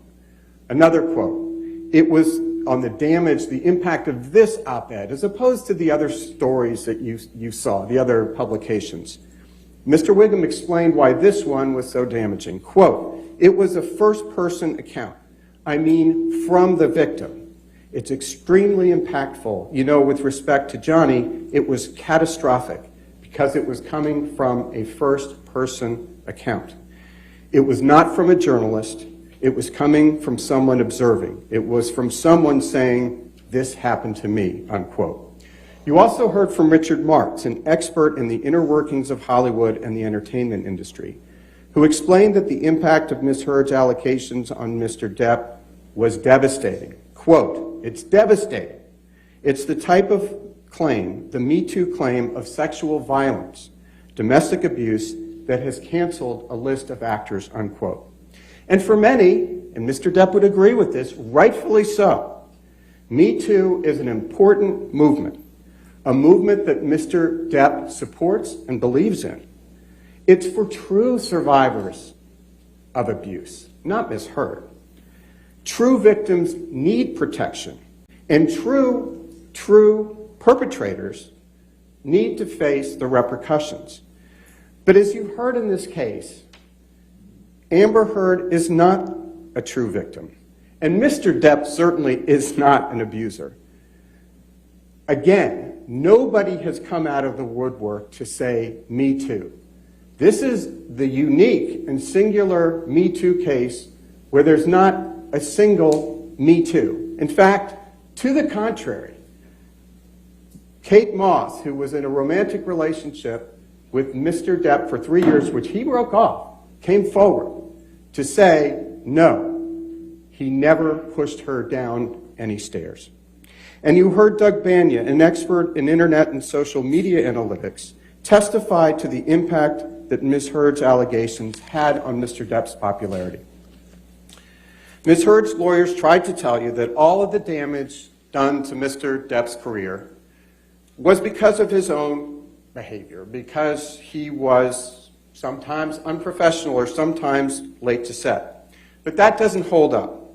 Mr. Depp has been a major figure in Hollywood for decades. Yes, Mr. Depp was late to set sometimes. But as Richard Marx testified, quote, when you hire Johnny Depp, you get all of Johnny Depp, which includes being late, unquote. Keenan Wyatt, who has worked for decades as a sound engineer on some of Mr. Depp's films, said much the same thing. And by the way, Mr. Wyatt is not and never has been an employee of Mr. Depp. He's just worked with him on movies. Mr. Depp wasn't canceled by Hollywood because he was sometimes late to set. He was canceled because Ms. Heard falsely accused him of domestic violence and sexual violence on the pages of the Washington Post on December 18, 2018, repeating the prior lies of May 17, 2016. And as you saw at trial, Ms. Heard published the op-ed on December 18, 2018, 2 years after her public allegations of domestic abuse. Ms. Heard's publication of the op-ed coincided with the release of her major movie Aquaman that December. And it coincided as well with her announcement on Twitter that she was becoming an ACLU ambassador for women's rights. And in that op-ed, Ms. Heard repeated her false allegations against Mr. Depp. Now, she didn't mention his name. She didn't have to. Everyone knew exactly who and what Ms. Heard was talking about. Ms. Heard got on the stand and tried to tell you that the op-ed was not about Mr. Depp. She then said, well, it wasn't just about Mr. Depp. But she couldn't deny, and this was yesterday, that this was at least partly about Mr. Depp. The op-ed obviously is about Mr. Depp, and the testimony at trial proves that. You will recall testimony from the ACLU's representative, an attorney, stating that Mr. Depp's name was included in drafts of the op-ed and that they and others understood that the op-ed was about Mr. Depp.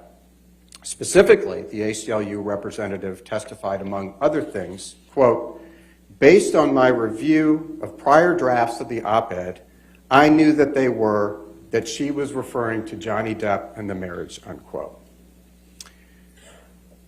Ms. Heard's claim that the op-ed is not about Mr. Depp is just another one of her many, many lies. In fact, what you have seen time and time again through the course of this trial is that Ms. Heard lies. She lies all the time about things that are important and the things that aren't important. She just can't seem to stop. And as Ms. Vasquez said, what she routinely does is she doesn't take ownership or responsibility for anything, and she has an excuse for everything. But in this courtroom, confronted with the evidence, she can't run away from her own words. As my colleague said, words matter, and Ms. Heard is condemned by her own words. So Tom, let's please take a look at the words she used in her op-ed, which is Plaintiff's Exhibit 1, and which Ms. Heard published in December 2018, 2 years after she first publicly accused Mr. Depp of being an abuser on May 27, 2016. The title of the op-ed reads, as you can see, quote, Amber Heard, I spoke up against sexual violence and faced our culture's wrath. That has to change, unquote. Below that, Ms. Heard states, quote, then 2 years ago I became a public figure representing domestic abuse, and I felt the full force of our culture's wrath for women who speak out, unquote. And below that, Ms. Heard states, quote, I had the rare vantage point of seeing in real time how institutions protect men accused of abuse, unquote. Each of those statements clearly refers to Ms. Heard's allegations against Mr. Depp.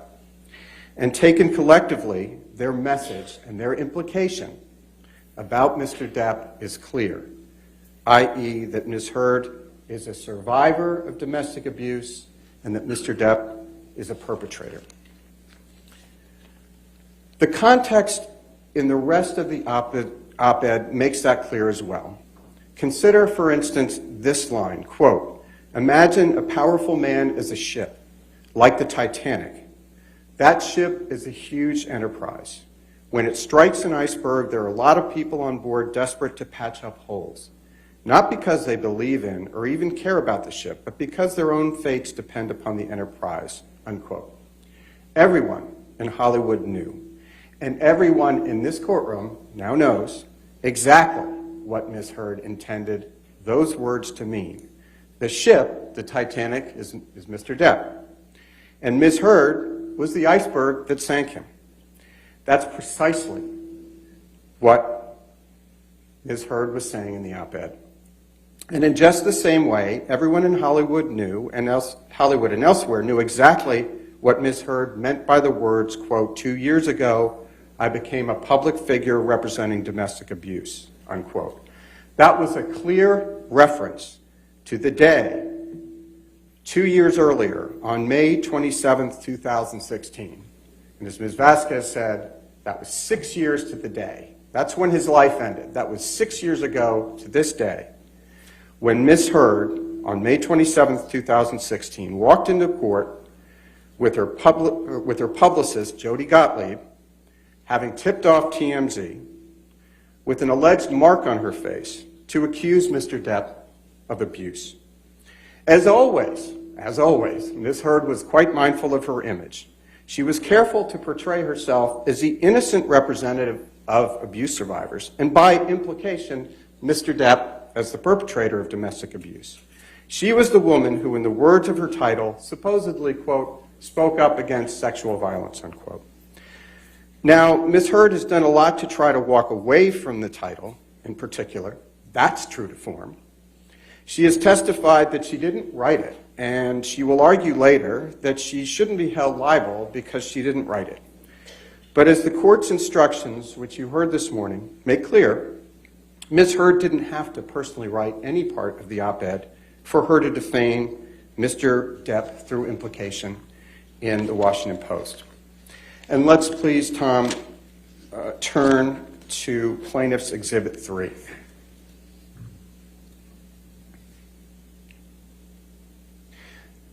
Ms. Heard, as you all can see on the screen, retweeted the article, including the title on her Twitter page.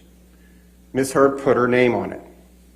And she proudly declared, quote, "Today I published this op-ed in the Washington Post, ellipsis," unquote. Her tweet includes the title with the words, quote, "I spoke up against sexual violence," unquote, prominently featured. Nowhere in this tweet or anywhere else does Ms. Heard disavow the title. To the contrary, she's proclaiming it. And at the same time Ms. Heard posted this tweet, she posted another, which you can see right beneath it. Quote, "I'm honored to announce my role as an ACLU ambassador on women's rights," unquote, aggrandizing herself at the expense of Mr. Depp. So make no mistake, this was about Mr. Depp. In the wake of the Me Too movement, with her ACLU ambassadorship and a major movie coming out, Ms. Heard was trading on her accusations of abuse against Mr. Depp. She was reminding everyone of those allegations.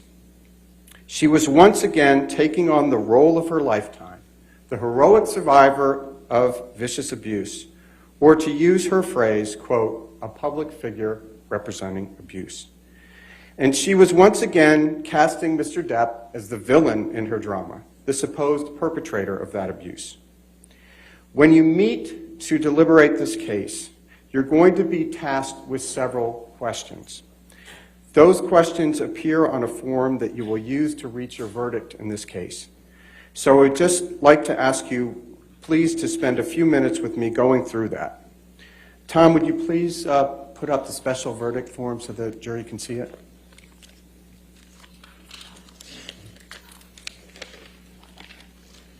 Some of it's hard to read, so maybe Tom might please blow it up.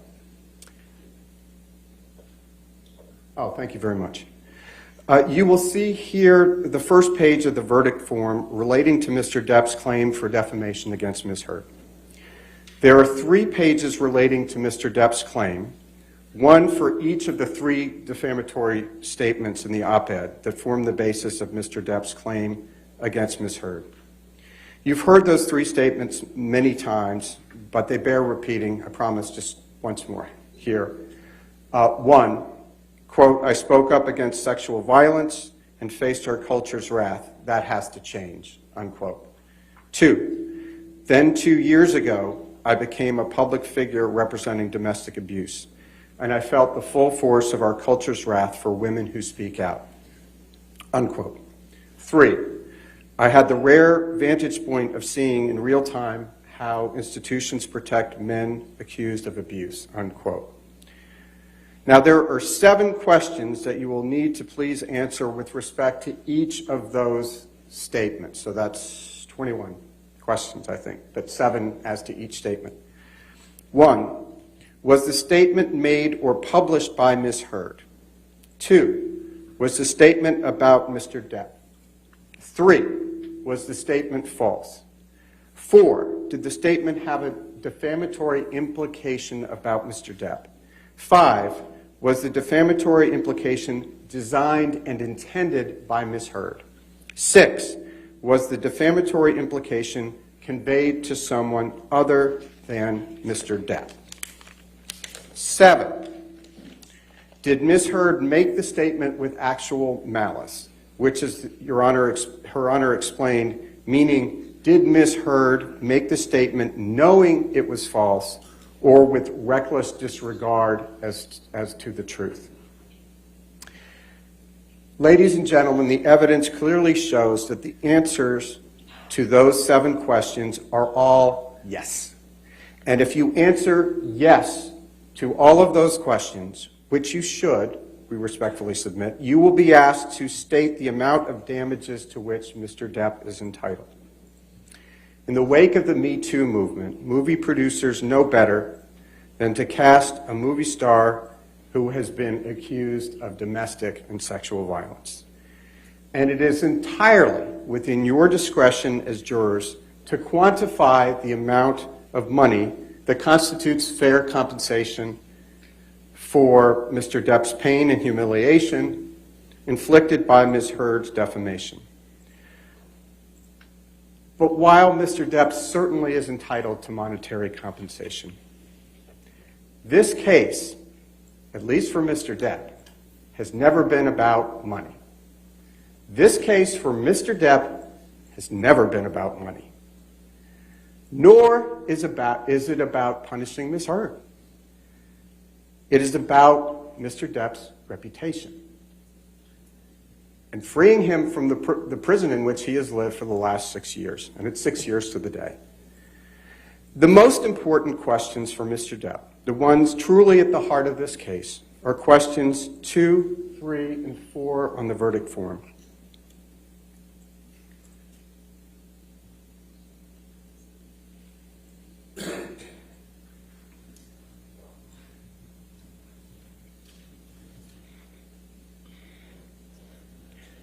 And while Tom's pulling that up, let's take question 2.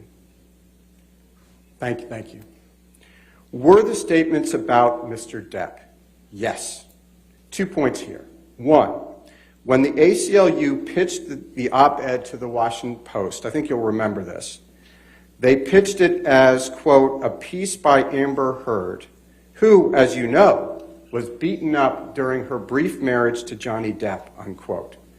That's how they pitched it. 2, after the op-ed was published, news outlets, including USA Today, and you've seen that was an exhibit, characterized the op-ed as referring to Ms. Heard's allegations of abuse against Mr. Depp. So the USA Today interpreted it that way, and so did many other publications. They got exactly the implication that Ms. Heard and the ACLU intended them to have. Tom, if you would please pull up Plaintiff's Exhibit 409 and 411, if you could put them side by side. And this was expected. This is what they wanted. There had been a lot of press 2 years prior to the publication of the op-ed about Ms. Heard's claims of abuse against Mr. Depp when she walked into court with her publicist to obtain the domestic violence, the no-notice ex parte, meaning Mr. Depp's lawyer was not informed and he was already in New York, which he testified Ms. Heard was well aware of. You don't need a domestic violence restraining order when your husband is halfway across the continent and is heading for a European tour. On May 27, 2016, with a purported mark on her face, everyone knew exactly who and what Ms. Heard was referring to in the op-ed. She was referring to Mr. Depp. Let's take questions 2 and 3 next, if we can. Were each of the statements false? And did the statements have a defamatory implication on Mr. Depp? Again, the clear answer is yes.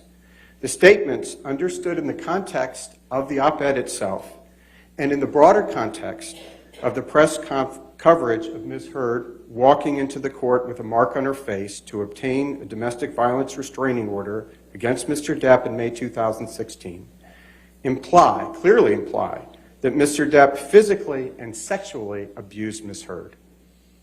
The overwhelming evidence that you all have heard and has come forward in this case shows that those allegations are false and despicably false. Mr. Depp did not physically abuse Ms. Heard. He did not sexually abuse Ms. Heard. You've heard audio after audio where Ms. Heard admits that she was physically abusing him. While Mr. Depp's name will be forever tarnished by these horrendous and false allegations, this case is about telling you his story and the truth about what really happened, which you've now heard. It is about restoring his lost reputation. It's about showing Mr. Depp's children, Lily Rose and Jack, that the truth is worth fighting for. It is. And it's about restoring Mr. Depp's name and standing in the community to the fullest extent that you can. And you can do something. And only you, ladies and gentlemen, can do that for him. You heard from Mr. Depp yesterday that he has been carrying these outlandish, outrageous stories on his back, pretty stoically, and living with them for 6 years, and waiting to be able to bring his truth out. And he has told you the truth, the unvarnished truth, even truth that pretty embarrassing. He knew that was going to happen when he brought this case. You've seen the evidence in this case over 6 long weeks, which we again thank you for. That evidence shows overwhelmingly that Ms. Heard's attempt to paint herself as a heroic survivor, an innocent survivor, and Mr. Depp as a terrifying abuser are utterly false. We ask you to please return your verdict for Mr. Depp. We ask you, we implore you to give him his name, his reputation, and his career back. Thank you very much, ladies and gentlemen. All right, ladies and gentlemen, let's go ahead and take a break at this time. Again, this case has not been submitted to you yet. We will continue with closing arguments when we come back, so do not discuss the case with yourselves. Don't do any outside research, okay? Thank you.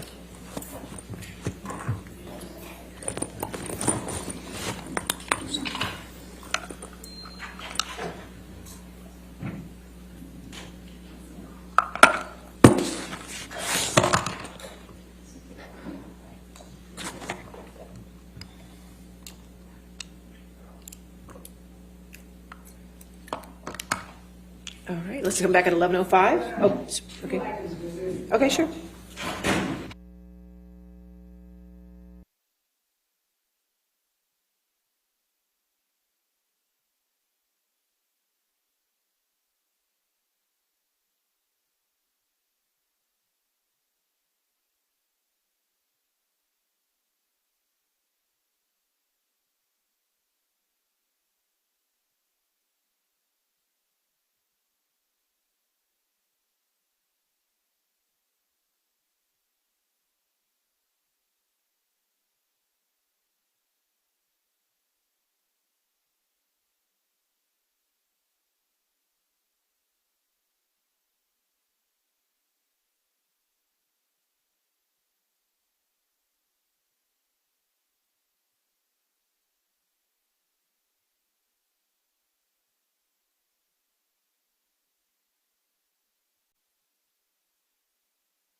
All right, thank you. You may be seated. All right, closing arguments. Mr. Rottenborn? Thank you. Okay, thank you.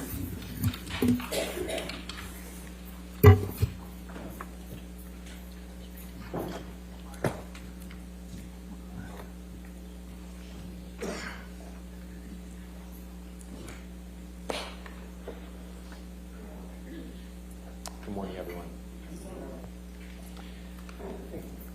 Mr. Rottenborn, is your mic on? I believe it is. Oh, there we go. Okay. Does that work? Okay. In trying to convince you that Mr. Depp has carried his burden of proof in proving that he was never abusive to Amber on even one occasion, think about the message that Mr. Depp and his attorneys are sending to Amber, and by extension to every victim of domestic abuse everywhere. If you didn't take pictures, it didn't happen. If you did take pictures, they're fake. If you didn't tell your friends, you're lying. And if you did tell your friends, they're part of the hoax. If you didn't seek medical treatment, you weren't injured. If you did seek medical treatment, you're crazy. If you do everything that you can to help your spouse, the person that you love, rid himself of the crushing drug and alcohol abuse that spins him into an abusive, rage-filled monster, you're a nag. And if you finally decide that enough is enough, you've had enough of the fear, enough of the pain, and you have to leave to save yourself, you're a gold digger. That is the message that Mr. Depp is asking you to send. But he doesn't stop there, because in Mr. Depp's world, you don't leave Mr. Depp. And if you do, he will start a campaign of global humiliation against you, a smear campaign that lasts to this very day. He will do everything he can to destroy your life, to destroy your career. That is what they're saying, ladies and gentlemen. And that's what they're trying to get you, the jury, to be an accomplice to. But it's not surprising, because Mr. Depp cannot and will not take responsibility for his own actions. It's always someone else's fault. Just as Ms. Vasquez did and Mr. Chu did, I would like to extend my thanks to you on behalf of Amber and our whole legal team for the care and the diligence with which you have served as jurors in this matter. You've paid attention to every witness, every piece of evidence, and I can't even imagine the sacrifice that you've made in terms of time away from your friends, your family, your job, to be here on this jury. It's a very important role that you're serving, and we thank you very much. Let's pick up where we started 6 weeks ago in opening statement. You may remember that I asked you to keep a simple question in mind, which is, why are you here? And much of what you've heard during the course of this trial, you don't need to make a decision on in order to return a verdict for Ms. Heard on Mr. Depp's claim of defamation. Now, we'll talk about Ms. Heard's claim of defamation against Mr. Depp, and Elaine will address most of that in a few minutes. But your key question to answer is, does the First Amendment give Ms. Heard the right to write the words that she wrote in this article on December 18th, 2018? That's the question. And you cannot simultaneously protect and uphold the First Amendment and find in favor of Johnny Depp on his claim. You simply cannot. You have to decide, should someone be able to write an article like that in the United States of America without being sued successfully, without having to go through the hell that Ms. Heard has gone through? So let's talk about that. And to do that, we get to explain a bit more about the law that you have to follow. This is the op-ed piece. I'm not going to read it to you again. You heard me read it to you in opening statements. And I would urge you, when you're in the deliberation room, read it. Read it again. And I know we focused on it, here and there over the course of the trial, but the vast majority of this trial has not focused on these words, on this piece. This is obviously the paper edition. There's the online edition as well. Now we get a chance to discuss with you exactly what you have to find about this article.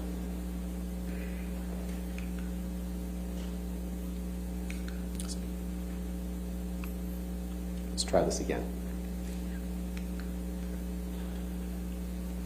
This is one of the jury instructions that you'll get. And I've been so looking forward to being able to actually explain to you, as the judge read all the instructions to you this morning, and I know it was a lot, but we've been looking forward to being able to explain to you what you're here to decide. Because I imagine for some of the case, it's been kind of unclear. What are you being asked to decide? These are the things that you have to find, and you have to answer yes. As Mr. Chu said, you have to answer yes to all of them in order to find in favor of Mr. Depp. So you have to find that the statement was about Mr. Depp, and you can decide that in the context of the article. And I'll get to the arguments that Mr. Depp raises on that in a minute. You also have to find that the statement is false. And we're going to look at the statements here. We're going to look at each of the three statements. And in order to win his claim, Mr. Depp has to prove every single element. And there's a concept in the jury instructions that you really didn't hear from Mr. Depp's side this morning, but you've all heard it, I'm sure, outside the courtroom, which is burden of proof. It is Mr. Depp's burden to prove each and every one of these elements. If he cannot, Ms. Heard wins. If he cannot prove each and every one of these elements under the burden of proof that's applicable, Ms. Heard wins. And there's two different burdens of proof that we'll get to. For all of them except number 7, the burden of proof is greater weight of the evidence. So you weigh the evidence and you decide, has Mr. Depp proven to you the first 6 elements? The 7th one, for actual malice, the clear and convincing evidence standard, we'll get to in a few minutes. But this is what he has to prove. And he cannot do that.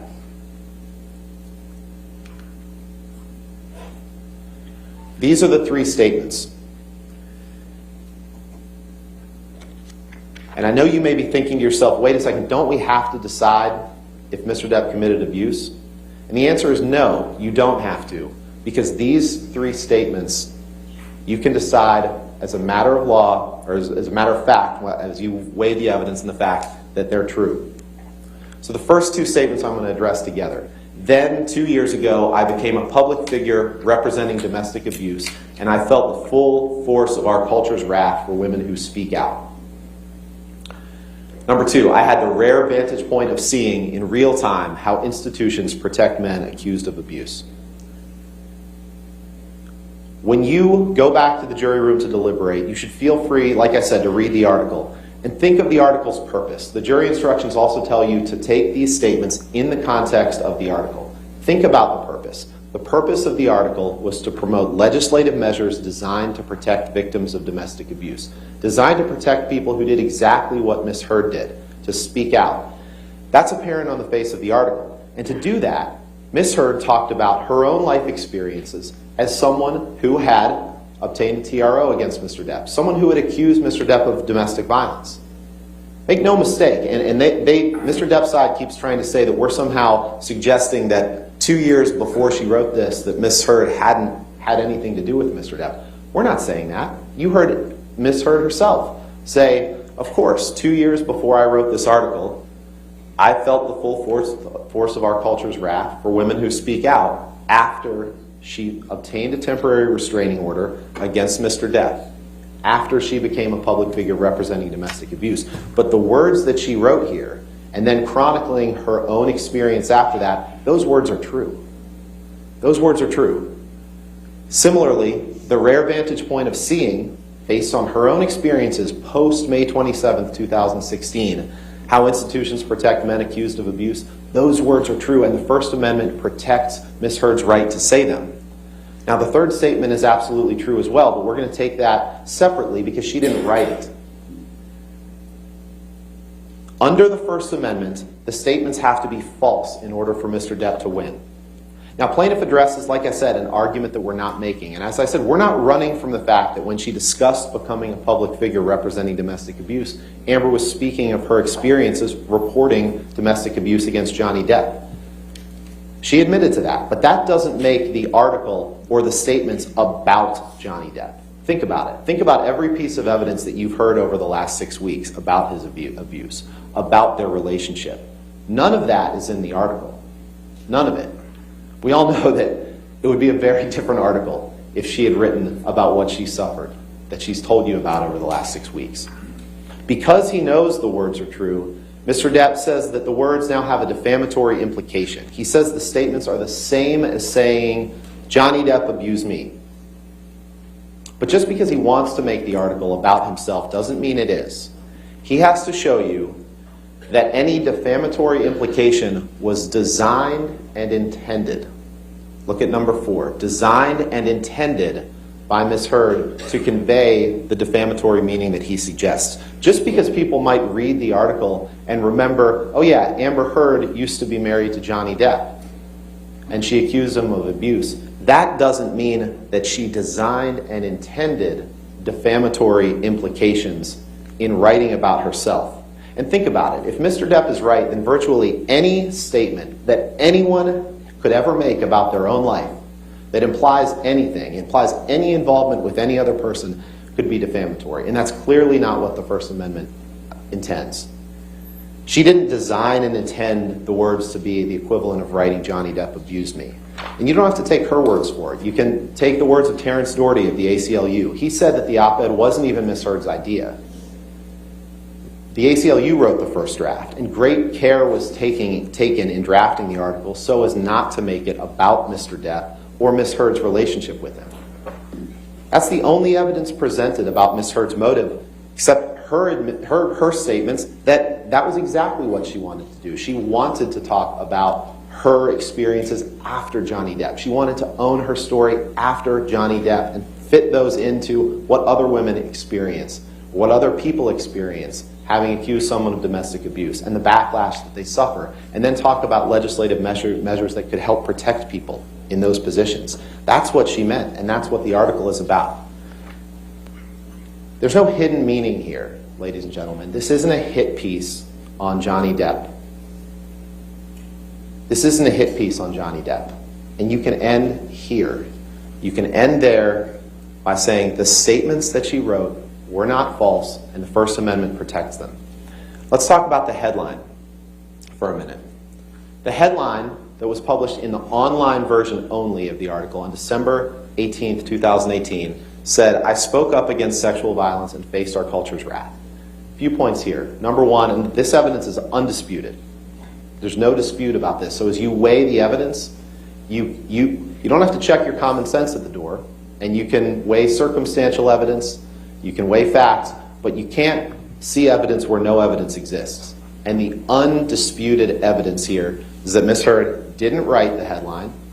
She didn't approve the headline. She had nothing to do with it. She was not given notice of the headline. She testified, you saw her testify about the sexual assault that she experienced at the hands of Mr. Depp. You saw her testify about that they're calling her a liar. You saw her on the stand testify with your own mouth, with her own mouth, exactly what she went through for the first time in court, because people who have suffered that, they don't want to broadcast that to the world. They want to penalize Ms. Heard for not speaking about that earlier. That's ridiculous, and it's insulting, and it's just victim blaming at its most disgusting. The only reference to sexual assault in the article, and you can read the op-ed, is sexual assault that she said she had experienced by the time she was of college age, before Mr. Depp. So there is a reference to sexual violence in that article, but it's not by Mr. Depp. And Mr. Depp can't hold her liable for a headline she didn't write, that contained something that was not about him. And they want you to think that she republished the headline by tweeting out the link to the online version. So let's look at this. This is the tweet that she sent on December 19th. The hyperlink says, "Opinion Amber Heard, I spoke up against sexual violence." That's the online version of the article. As Ms. Heard said, you can't tweet a piece of paper. So when she wanted to share that she had written this article, what choice does she have? She has to attach that link. And the jury instructions that you have make clear that a hyperlink is not republication. Forwarding a link on does not mean that you've broadcast the statement again, but that's what they want to make you think. The only way, and the jury instructions that you have, and we don't need to read through them in detail now, but the republication instruction says that merely linking to an article does not amount to republication, but adding content to a linked article may constitute republication. You must determine whether any added content was intended to reach a new audience, and if you find any content added to the hyperlink was intended to reach a new audience, it constitutes a republication. There was no content added to the article. She tweeted above the article simply saying, "Today I published this."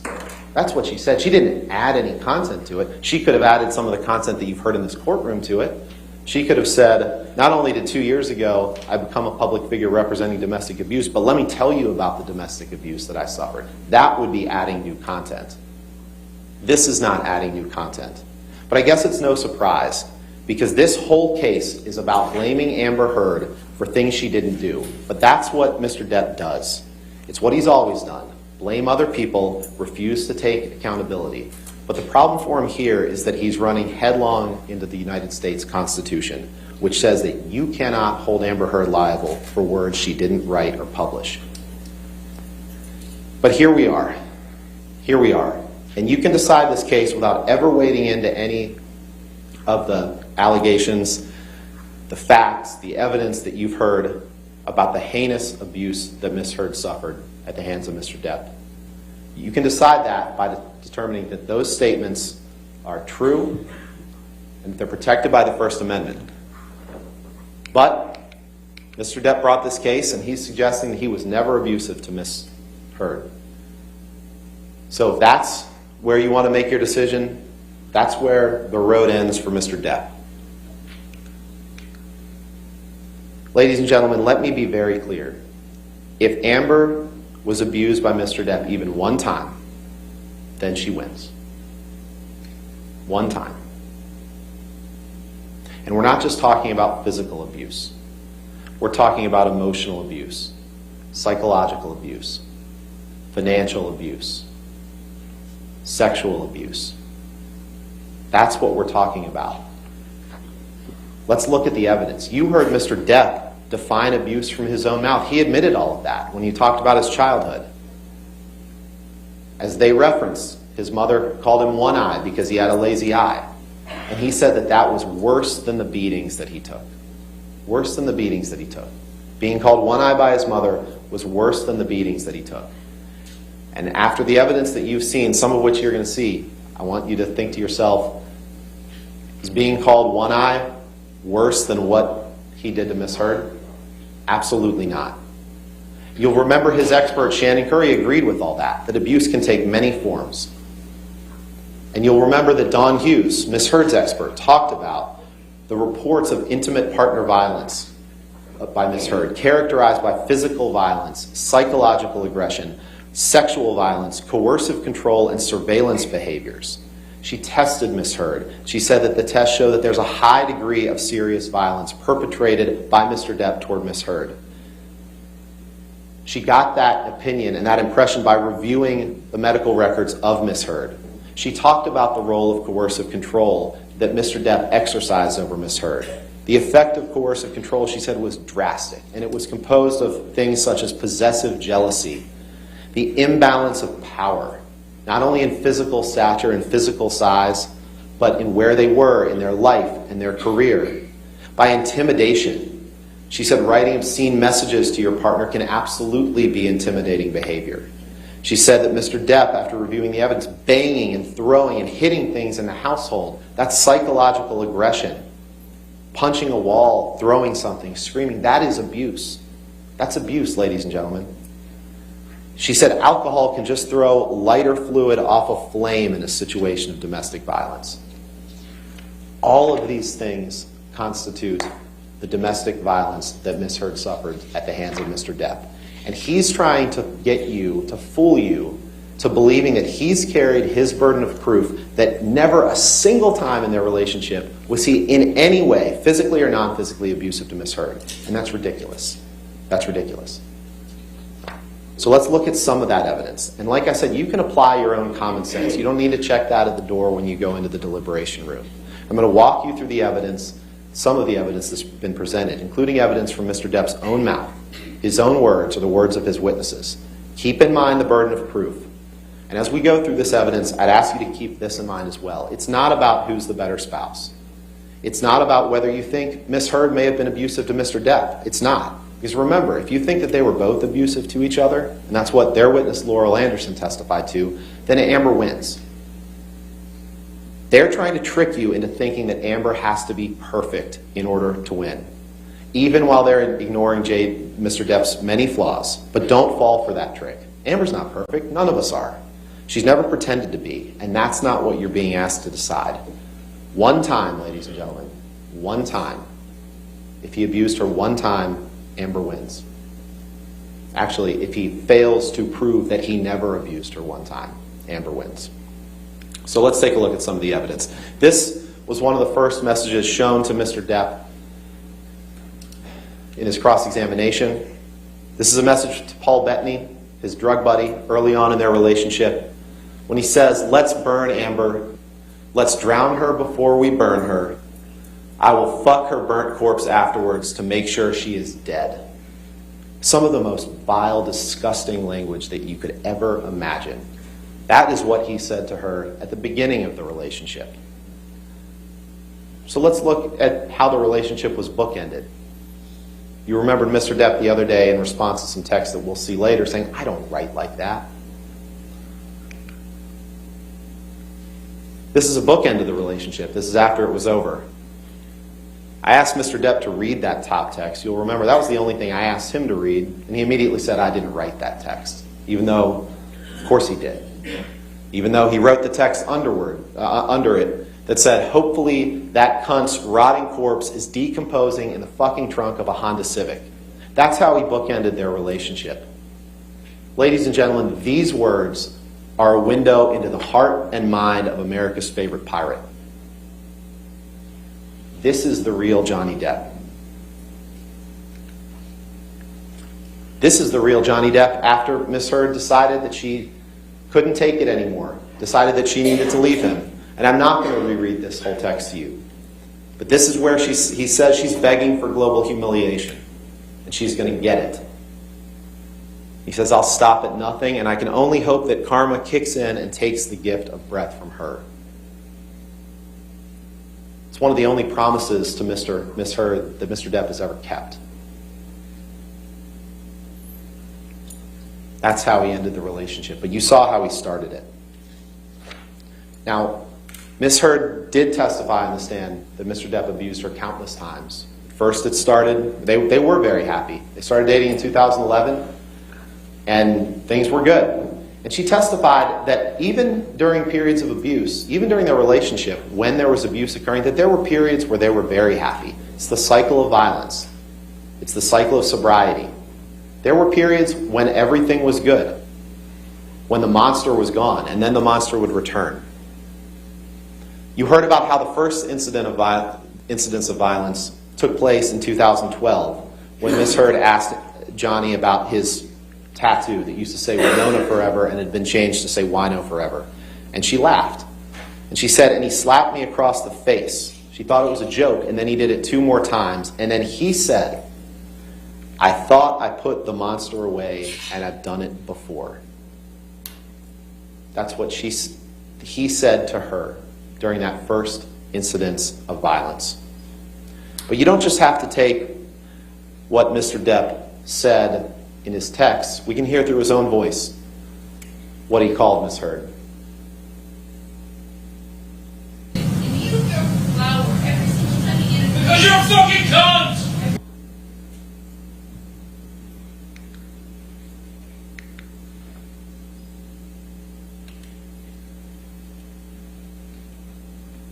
We talked about the monster. You heard Mr. Depp get on the stand and say that that was Miss Heard's term. She made it up.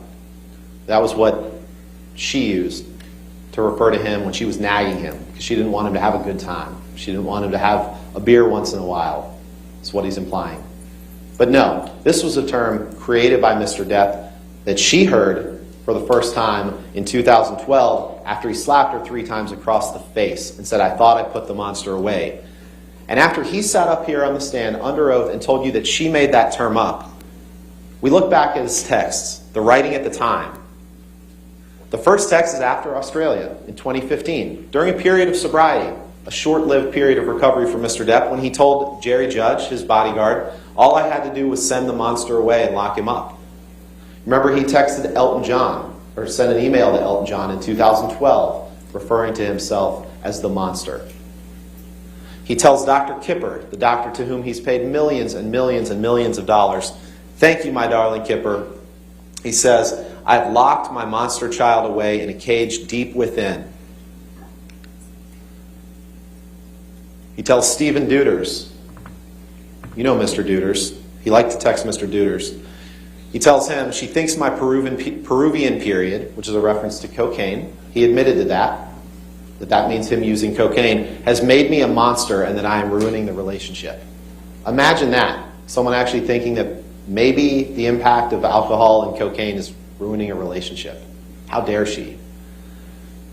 He says, "Need to discuss the news helicopters. The monster, I want to shoot a motherfucker, but don't worry, the monster is not involved." Mr. Depp knows that he can turn into a monster. He knows that. He knows that. He got up here on the stand and tried to deny that to you. Talk about lack of accountability. Let's see the monster. Let's see the monster in the flesh.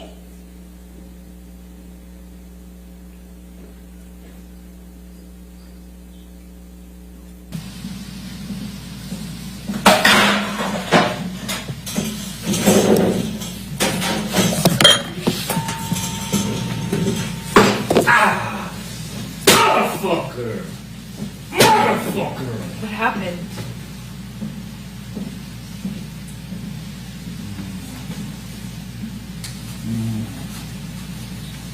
What happened?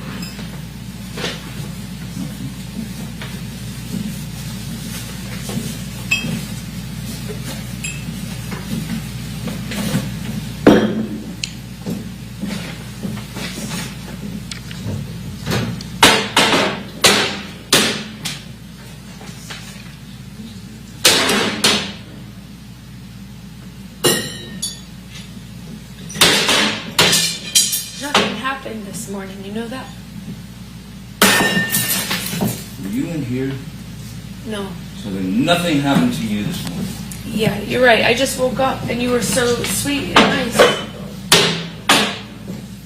We were not even fighting this morning. All I did was say sorry. Did something happen to you this morning? I don't think so. No, that's the thing. You want to see crazy? I'll give you fucking crazy. That's crazy. Oh, you're crazy. Oh, you're crazy. Have you drunk this whole thing this morning? Oh, you got this going? You got this going? I just started it. Oh, really? Yes. Really?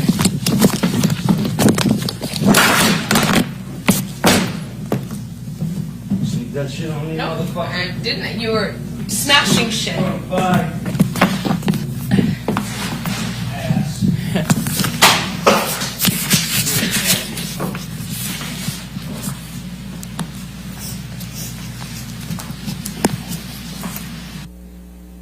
Do you see Miss Heard laughing in that? She's not laughing in that. Mr. Depp in this courtroom right now is laughing and making snide remarks as that video is being played. But it's not a laughing matter. Who does that? Who does that? Imagine being in Amber's shoes on February 10th, 2016, videotaping him because when he's sober and sweet, you've never loved anything more. But when he mixes the drugs and he mixes drinks, he turns into this man. You've seen it before. You're praying it won't happen again, but deep down you know it will. You know that that man will come out. You know that monster will come out, and you want him to change. Imagine watching your husband, the person you love, behaving violently that way, like a wild animal. That is abuse. That's abuse. And you don't have to look at that incident in isolation to find that it's abuse. You can look at it in the context of their whole relationship. This isn't about breaking down a series of individual days that you've heard evidence about. This is about the cumulative effect of Mr. Depp and Miss Heard's relationship and whether that constitutes abuse. That is abuse, ladies and gentlemen. That's domestic abuse. And their response is, she sold it to TMZ, which she didn't. There's no evidence of. And she was on a plane. The only evidence suggests she was on an international flight when Mr. Tremaine testified that they received it and it was validated within something like 15 minutes, which could only have happened by the person who sent it. Miss Heard was in the air. She didn't send it to TMZ. She never leaked anything to TMZ, as you heard from her own mouth. Who would want that to become public? Again, in order to find for Mr. Depp, you would have to find that for his defamation claim, every single thing that ever happened between them that could constitute abuse, Amber was the abuser. Every single time. You'd have to believe the unbelievable. You all are smarter than that. But Mr. Depp thought he could hide it. He thought he could hide the monster. That's why he lied in insurance forms that you have to fill out in order to be able to act. That's why he said he hadn't taken illegal substances, whether prescribed by a physician or not. That obviously wasn't true within the past 12 months. They keep talking about Mr. Depp's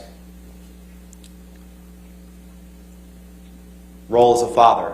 This is what he sent, a text that he sent DX207. Now Lily Rose, his daughter, hates me because she thinks I'm drinking, and she's right, but I can't admit, or I fucking die in her eyes.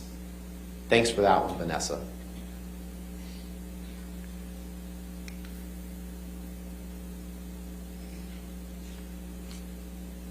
This is Mr. Depp passed out in a Tokyo hotel room during the press tour for The Lone Ranger in 2013, when Ms. Heard testified that Mr. Depp screamed at me, and all I could think were the kids are in an adjoining room. And Mr. Depp passed out with his head like this. I don't think he was sleeping on the floor because he had a bad back. They keep referring to these pictures as she took pictures of Mr. Depp while he was asleep. He's not asleep in that picture. He's passed out, drunk and high, and she's taking pictures because she wants him to realize what he's done and get help and seek help. I don't think that looks like the spice cabinet of anyone in this courtroom. That's Mr. Depp. This is Mr. Depp. This is Mr. Depp. This is Mr. Depp. And all you hear from Mr. Depp when these pictures are shown is snickering and defiance. Victim blaming. Blaming Miss Heard for taking this picture of him, for trying to help. So let's talk about some of these instances of abuse. Oh, forgot one. In March 2013, talked about the Wino Forever tattoo. In March 2013, there were a couple instances. There was one where on March 8th, and we'll get to that in a second, where he was drinking brown liquor and doing a lot of cocaine. Or that might have been that was March 22nd. On March 8th, this is when Mr. Depp backhanded her. She felt like her lip went into her teeth and got a little blood on the wall. He grabbed her by the arm and held her on the floor, screaming at her. We'll come back to this in a minute. This is March 22nd. This is what Mr. Depp said isn't every hour happy hour. Again, totally abandoning any responsibility for behavior like this. But what happened on March 22nd is he wanted Ms. Heard to remove a painting by her ex-partner, and he wanted to admit to an affair that she wasn't having. She didn't admit to it because it wasn't true, so he decided to have some lines of cocaine and some whiskey for breakfast.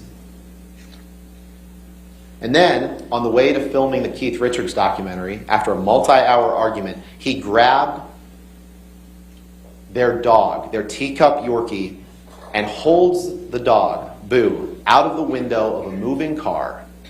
And he's howling like an animal, Ms. Heard said, while holding the dog out of the car. That is abuse, ladies and gentlemen. That's abuse.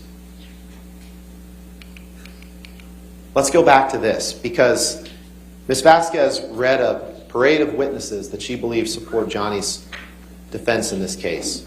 But as you've seen over the course of this proceeding, these witnesses, as I previewed in the opening, almost all of them are witnesses on his payroll. They're all scared to say anything bad about him, and they've seen what happens to people who do. And none were there for the instances of domestic violence. What they're saying is, oh, if he didn't abuse Ms. Heard in front of his 4 bodyguards, then it must have never happened. That's essentially what they're asking you to believe. That's ridiculous. That's not the way domestic violence works. Take his sister, Christy. I know it seems like a year ago, but she was the first witness in this case. You'll remember her on the stand when I presented her with these texts that say, stop drinking, stop coke, and stop pills. You'll remember her squirming and saying, I don't think I was asking him to stop drinking, stop coke, stop pills. She couldn't even answer that basic question because she wanted to lie for Mr. Depp and say that Ms. Heard was delusional. She couldn't even admit this to you. She's nothing but an enabler.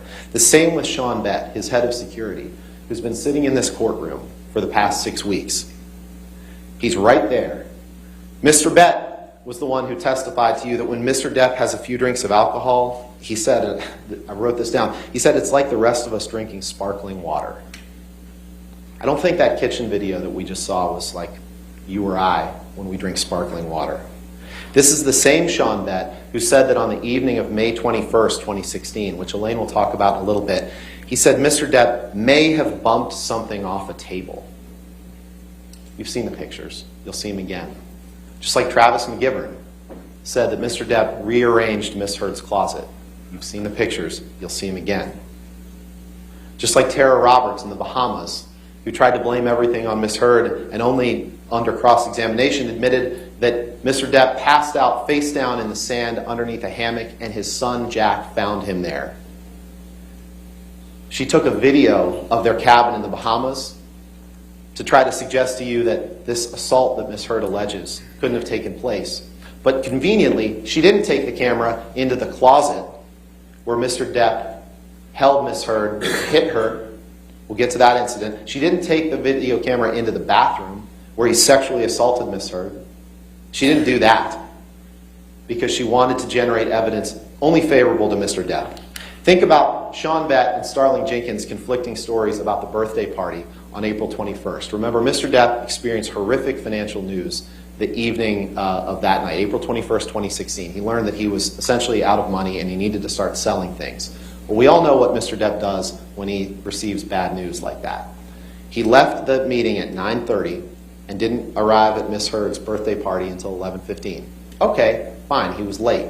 But we all know what he does when he has that hour and 45 minutes of free time and he's stressed out about something. Mr. Bett testified, remember he said, I took him to his home on Sweetser Avenue, his other home, to pick up a birthday present for Miss Heard. That's what he said. That's what he said. Mr. Jenkins, you may remember him, he testified by the video link on the stand, and I said, you don't know what he did in that intervening time period. And he said, oh yes, I do. I do. He said, Mr. Depp was visiting his sick mother. And I said, who told you that? And he said, Mr. Bett. The witnesses that Mr. Depp has paraded up here, who are here in person, they're here in person because they're on his payroll. Almost all of them. And they're telling you whatever they think they need to tell you to get you to take Mr. Depp's side. Just as we previewed they would do in the opening. But Mr. Depp would go through periods where he would apologize, where he would be grateful. I have no doubt that there were times when Mr. Depp wanted to get better. These are texts, PX 120A and 120B. I won't read them all to you. These are texts that Mr. Depp sent to Paige Heard, Amber's mom, after detox on the island in 2014. He says, there were more than a few times when I thought it would be more simple to take that route. Meaning go for a swim and swallow a big drink of ocean. And he said it was Amber and Amber alone that got me through this. There is no luckier man on this earth to have the strength that Amber gives me and the full support of each of you. So as you're weighing the evidence and you're weighing Mr. Depp's credibility, think to yourself, what do I believe? What he has a motive to say on the stand, or what he wrote contemporaneously with the events? Take his own words to Amber after the detox. Just to let you know that I'm fine, my angel. I miss you, of course, but this was the right thing to do to speed up the process. I love you more than life. But then there were these days. Then there were times like this. This is sent on March 9th. We had a slightly grim morning, is the way Mr. Depp describes it. You'll remember the text from a few days later, referred to as the disco bloodbath text.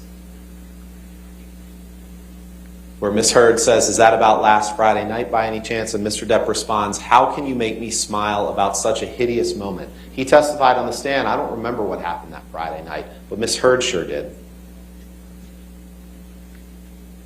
And this is one of the things that she had to show for it. Now, Ms. Vasquez showed this to you in opening statements and made it seem like, again, remember what I said at the beginning, if you take pictures, they're fake. If you didn't take pictures, it didn't happen. Here's one where she did take a picture, but Ms. Vasquez says, but she doesn't have injuries on her face. Look at the date that this picture was taken, ladies and gentlemen. March 23rd, 2013, 15 days after this incident. So even when there are pictures, they're trying to deceive you into thinking, oh, there should have been more. This is a 2-week-old bruise. And she texts it. Look who she texts that to. She texts it to her mom. They say she never told anyone. Text to mom, March 23rd, 2013. Let's go to Hicksville. You remember Hicksville, obviously. There's been a little bit of discussion about that in this case. This is where Mr. Depp got jealous that a woman named Kelly Sue was sitting close to Miss Heard and maybe had her arm around her at a campfire. And everyone was having a good time. There were some mushrooms involved. There was some drinking. And Mr. Depp got jealous of that. Now, he claims that Miss Heard is the abuser, that she's so much stronger than he is. But then he testified that the evidence shows that in Hicksville, he was the one who said he was just trying to protect Amber. Well, who says, why would she need protection if she's the abuser? And he went and he took Kelly Sue's hand, forcibly removed it from Miss Heard, embarrassing Miss Heard, ruining the mood of the whole night. So they went and they got into an argument in the trailer in which not only did he trash the trailer, but he took her into the bathroom. He slammed her up against the side wall of the bedroom by her neck, holds her there, that was the next one. In Hicksville, he took her into the bathroom of the trailer and did what he called a cavity search, where he inserted his fingers inside of her and sexually assaulted her, then trashed the trailer. And you heard this Morgan Knight person who testified a few days ago who said it was $62 of damage. You also heard evidence that the way he got involved in this trial was by reaching out to one of the main Johnny Depp fan influencers on social media. And you saw that text. That's how he injected himself into this trial. There was way more than $62 of damage. You heard testimony from Rocky Pennington, Whitney Enriquez, and Amber about him trashing the trailer. And is that really a surprise? The man's admitted that he smashes things when he gets angry. The man's admitted that he's smashed hotel rooms. You saw the quote that he admitted to the other day, that when he wants to hit something, he's going to hit it, and he doesn't care about the repercussions. So in Hicksville, the Hicksville was late May 2013. This is another text to drug buddy Bettany, where he says, I, of course, pounded and displayed ugly colors to Amber on recent journey. I am an insane person and not so fair-headed after too much of the drink. Weed, pills, fine. Booze, my capacity is too large and I won't stop. Ugly and sad. Oh, how I love it. There appears to be an Amber Alert, but I think we're okay. People are getting it, I guess, on their phones that haven't silenced that. Oh, okay, Your Honor. Okay. Can I keep going? Yes. Thank you. Yes, sir. So that's after Hicksville. This is what I was getting to next. Remember the testimony about Mr. Depp being drunk on his yacht on the island in the Bahamas in 2013, when Mr. Depp looked a little scary by the way his body fell into the water, and Lily Rose, his daughter, started to cry. Miss Heard comforted Lily Rose, and then Depp accused Amber of making them aware of this, that he was drinking again, making his kids aware of this. And he slammed her up against the side wall of the bedroom, held her up by her neck, held her there for a second, and said, I can fucking kill you, and you're an embarrassment. That's what he said. And then, do you remember what happened? Lily Rose and Amber helicoptered away from the island. And while Amber was in the helicopter with Lily Rose, Mr. Depp sends her this piece of poetry. calling her a lesbian camp counselor because she cared about his drinking, and just ridiculing her for trying to protect his daughter. Sickening. This text, let's fast forward a little bit to, actually before we talk about this is the Boston flight. Let's talk about the Moscow flight. The Moscow flight, when Mr. Depp and Amber, she said that was the one time she took ecstasy or MDMA with Mr. Depp, and she learned her lesson. When he hit her on the plane, when he threatened to break the flight attendant's wrist, and Miss Vasquez, again, just tried to tell you, oh, he always wore rings. Now, Miss Heard said almost all the time he did, or maybe sometimes when he didn't. And in the picture that she just showed you, PX 1248, you can take a look at that when you review the evidence. That's a picture taken in Moscow with no rings other than a wedding ring on his finger, or some kind of ring. He's wearing one ring on his finger. And so, in Mr. Depp's world, they're going to try to come at you either way. They say, well, he was wearing rings, but it didn't leave a mark on your face. And then they show you a picture where he wasn't wearing rings during that trip. So that's what happened in Moscow. On 2013, in London, Mr. Depp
he started throwing things at her, ice cubes and utensils, and he slapped her face against the window when she was seated. And when she got up to move, how dare she, he kicked her in the back. She said, I feel this boot in my back. And he continued to drink and eventually started howling like an animal, passed out in the bathroom. Let's play 221, please.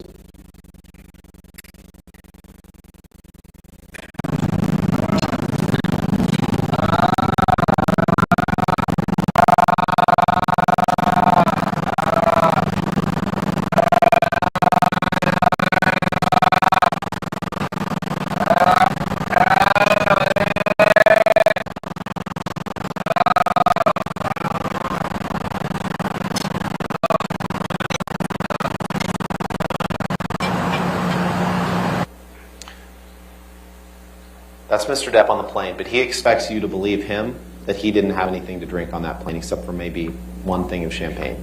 That's what he expects you to believe. He's talked about blackouts. These blackouts where he doesn't remember what happened. He blamed them only on opiates, but we know they happen throughout, where he doesn't remember what's happened. As you're weighing the evidence, as you're assessing whether Mr. Depp has borne his burden of proof, think to yourself, do you believe Amber's account of what happened on the plane, or do you believe that person's account that you just heard? But actually, you can look at his account from a few days later, May 30th, in which he told, again, Paul Bettany, he said, drank all night before I picked Amber up to fly to LA. No food for days, powders, half a bottle of whiskey, 1,000 Red Bulls and vodkas, pills, 2 bottles of champagne, and what do you get? An angry aggro engine in a fucking blackout, screaming obscenities and insulting any fuck who got near. I'm done. I'm admittedly too fucked in the head to spray my rage at the one I love. For little reason as well, I'm too old to be that guy, but pills are fine. And he expects you to believe that he's carried his burden of proof in showing that no abuse happened on that plane. You don't have to look at just that. You can look at this text to Patty Smith when he says, when I was in NYC, they were brief visits, and I fucked and charged by horrific fights with Amber. I fucked up and drank and got shitty. Was so disappointed in myself. You can look at his text to Miss Heard the next day, where he says, once again, I find myself in a place of shame and regret. Of course, I am sorry. I really don't know why or what happened. Well, no wonder. You heard the voice on the plane. Of course he doesn't know what happened. But I will never do it again. My illness somehow crept up and grabbed me. I must get better. I love you and feel so bad for letting you down. And what his response has been throughout this trial to things like that is blaming Amber, saying he's just placating her. Is that carrying his burden of proof and showing that abuse hasn't happened even a single time? This is in the lead up to Australia. But before we get there, we can talk about January 25th in Tokyo at the premiere of Mordecai, where he did slam her up against the hallway wall, wailed on her, and he did get on her back in the closet. And what do they say? Look at her backless dress. She doesn't have any bruises. She testified herself that she was checking out pictures because she was concerned that there were. So now their theory is if there's no marks, it didn't happen. We all know that's not the case. February 2015, this is when they got married. The day they got married, you heard the testimony from Io Tillett Wright that where Mr. Depp told him, I can now punch her anytime I want and no one can do anything about it. He'll say it's a joke he made on his wedding day. Then we fast forward to Australia, where Miss Heard is flying from London, where she's filming The Danish Girl, to see her new husband for the first time since their wedding. And these are excerpts from DX 353. All but the bottom right one are in the days leading up to this, where he's on a drug-fueled bender. He's hanging out with Marilyn Manson. He's getting drugs from his assistants who are enablers. Again, there's a reason you didn't hear them testify in this trial. They're getting him drugs for days and days. And then the one on the bottom right, you'll remember you've seen a couple times. This is after he chopped his finger off, when he says, need more cocaine and ecstasy. So, and no one, Miss Heard was in touch with his assistants, but no one told her the hornet's nest that she was walking into. And we all know what happened in Australia. We all know that Mr. Depp, she gets there, he pulls out a bag of MDMA, and he took a handful. She didn't say he took 10 at a time. She did say he took 8 to 10 over the course of that period. The second day, Mr. Depp, who claims that Miss Heard refused to do a post-nup, calls Amber's domestic relations attorney, Michelle Mulrooney, you heard from her, when he was drunk, and he fired her. And he told Amber for about the 25th time, she said, the only way out of this is death. I don't want a post-nup. And then she said she remembered him slamming up against the wall. And I won't go through, you remember her testimony from Australia. You remember her saying that he had her by the neck, squeezing her neck. You remember her saying that he threw her on the games table like a ping pong table. You remember seeing the pictures of that broken table. You remember her saying that at some point he had a broken bottle up against her face, and he told her that he'd carve up her face, that he was throwing bottles at her. He's throwing bottles one after another, and I could feel glass breaking behind me, and you've seen the evidence of that. And he was just over and over again smashing the phone into the wall, screaming at me as she watched it break into pieces. Now, she doesn't know how he lost his finger. She said that she saw him smash a phone to pieces, and you heard him get impeached the other day with his testimony from the UK, which was different from what he testified here, where he said he did smash a phone. And then they tried to put that picture in front of you with a desk phone and suggest that that was it. It's deception. They're trying to deceive you. And then you heard Ms. Heard testify that the next morning she found meat that he had left all over the house. But not before what happened before she went to bed that night. Where Ms. Heard testified, and I remember trying to get up, and I was slipping on the glass. I was wanting to move. I felt this pressure in my pubic bone. I remember just not wanting to move because I didn't know if it was broken. I didn't know if the bottle that he had inside me was broken.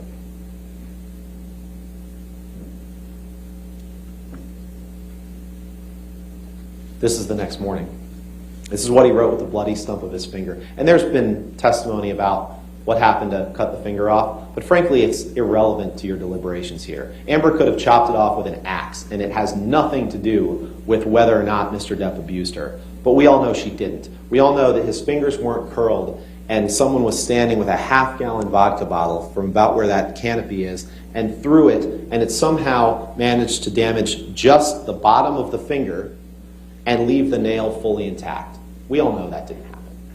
Mr. Depp knows it didn't happen, and we'll see some evidence of that. But here, he writes about her ambition, starring Billy Bob and Easy Amber, who talked about controlling, jealousy, talked about him not wanting her to act. Dawn Hughes testified how that is a form of intimate partner abuse. Here he's writing on the mirror again, and they try to blame her and say that she wrote Call Carly Simon. She didn't write that. Who was the lunatic in the house? Who was writing everywhere? There's no evidence she wrote that. She testified she doesn't even know who Carly Simon was until she was told. This is some of the evidence. Mr. Depp told you a couple different stories the other day about the evidence on the right. He claimed that that was the handle of vodka between those two beer cans there.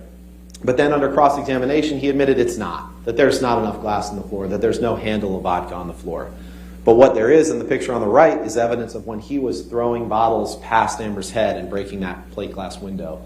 More writing, more abuse on the right. Imagining having a painting area where you're drawing two canvases and you and your husband get in a fight, and while you are asleep that night, he takes the bloody stump of his finger and dips it in paint and destroys your paintings.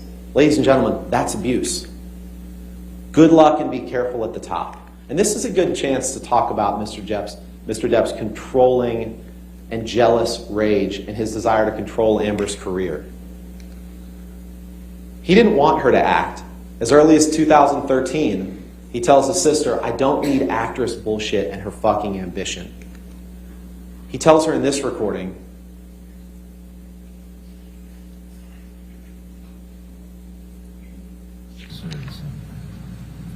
if you look at the bigger picture, I what is become irrational when you're doing movies. I become jealous and fucking crazy and weird. And, you know, we fight a lot more. I become jealous when you're doing movies. I become irrational and fucking crazy and weird.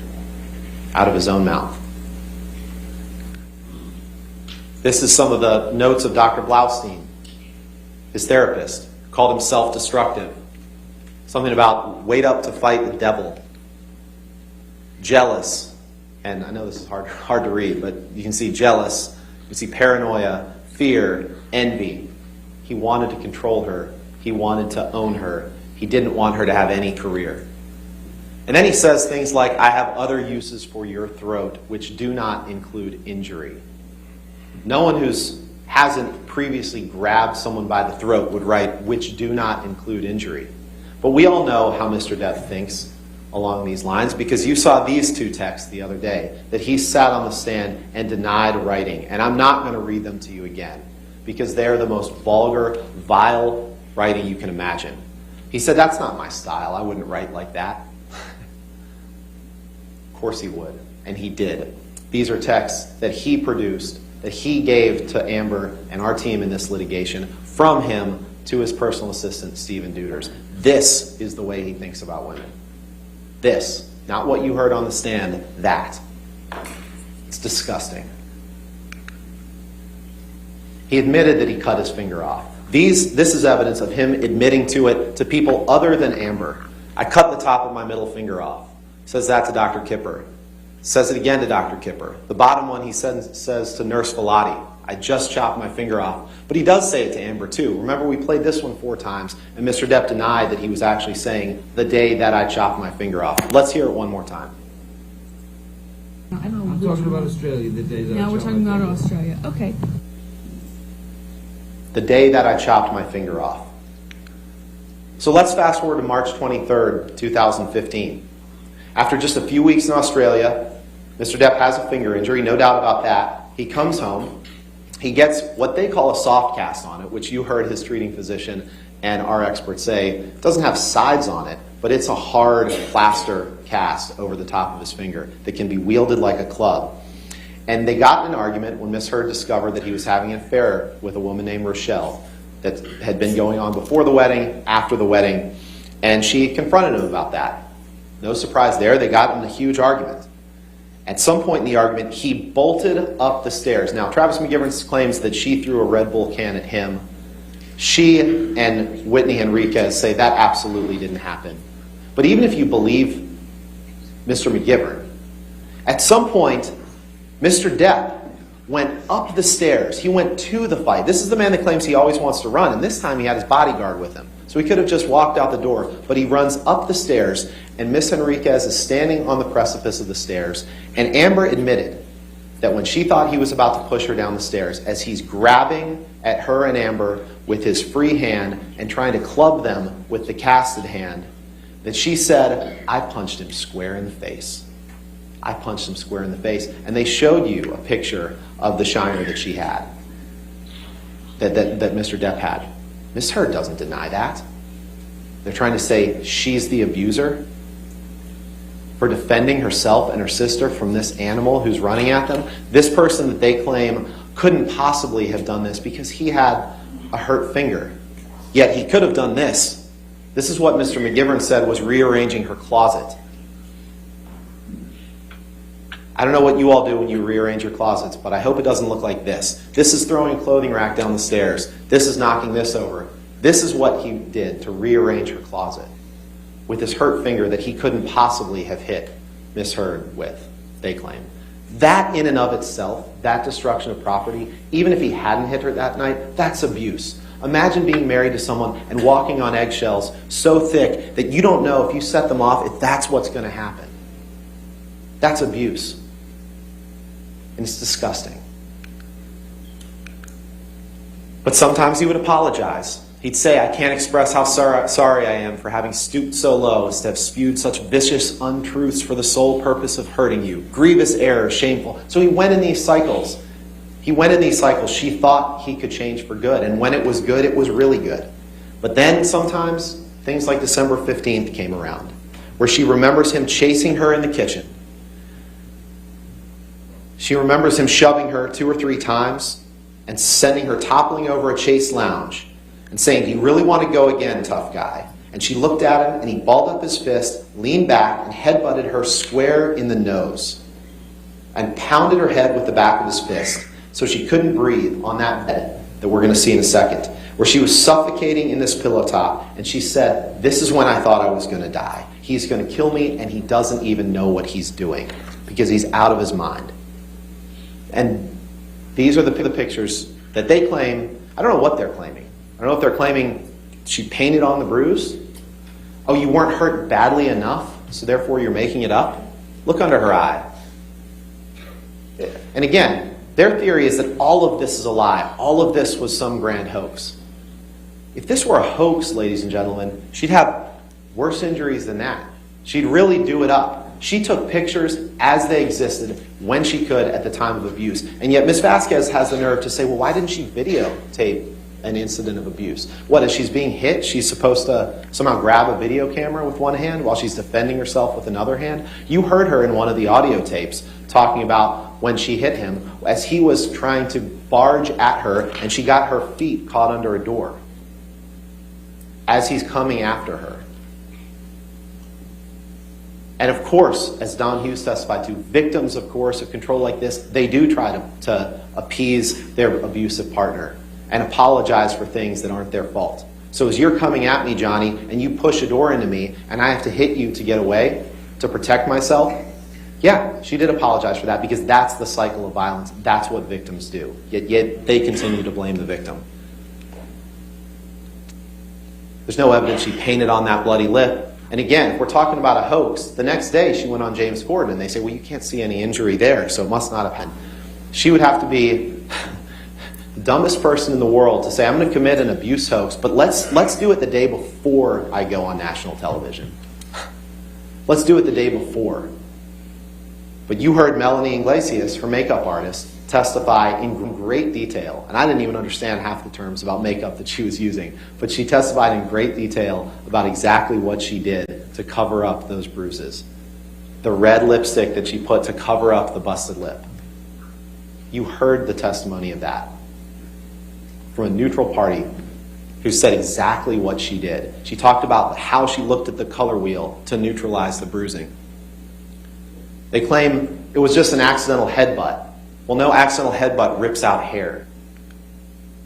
They claim, oh, Miss Heard somehow used a pocket knife to cut this portion of the bed out to stage this. Well, I don't know if that's a pocket knife or not, but the only testimony in this trial about a pocket knife is Whitney Henriquez saying that Mr. Depp carried a pocket knife in his pocket every day. We all know where that, if it is a pocket knife, where that came from. I think one of the most telling things about this incident is the text he sent to David Heard, Amber's dad, 2 weeks later, where he says, I meant to send this to you a week or so ago. I'm sending it to you now. And he says, I forget if it's a text or an email, but you can look at the X580. He says, yes, I fucked up and went too far in our fight. Because as a result of that fight and the bruises that all of her family saw, the family refused to go to the Bahamas with them for Christmas. The family refused to go to the Bahamas for Christmas, and on that trip to the island, Mr. Depp kept passing out, and every time he passed out, he would dump a glass of wine on Amber's lap. And she didn't like that, and she yelled at him. And because it was in front of his kids, he got up. This is the one where Tara Roberts took the video, but she didn't show you the closet, she didn't show you the bathroom. And Amber says, while holding my neck, this is in the closet, he said, I'll fucking kill you if you ever speak to me like that in front of my kids again because you embarrass me. And then he took her into the bathroom, and she said, but this time he grabbed my vagina, shoved his fingers inside me, but through my bathing suit, and held me there and asked me if I was so fucking tough. And then she ran out of the house. And to keep him away from her, that's when he claims, and she admits she threw something at him. She didn't know what it was. It's been testimony it was a can of mineral spirits that she claimed that hit Mr. Depp. And Mr. Depp is somehow the victim in that encounter? Come on. We talk about the train ride to Asia. You saw the pictures taken before they got on the train ride where Mr. Depp has the same shadowing under his eye that he does in the allegedly abusive picture.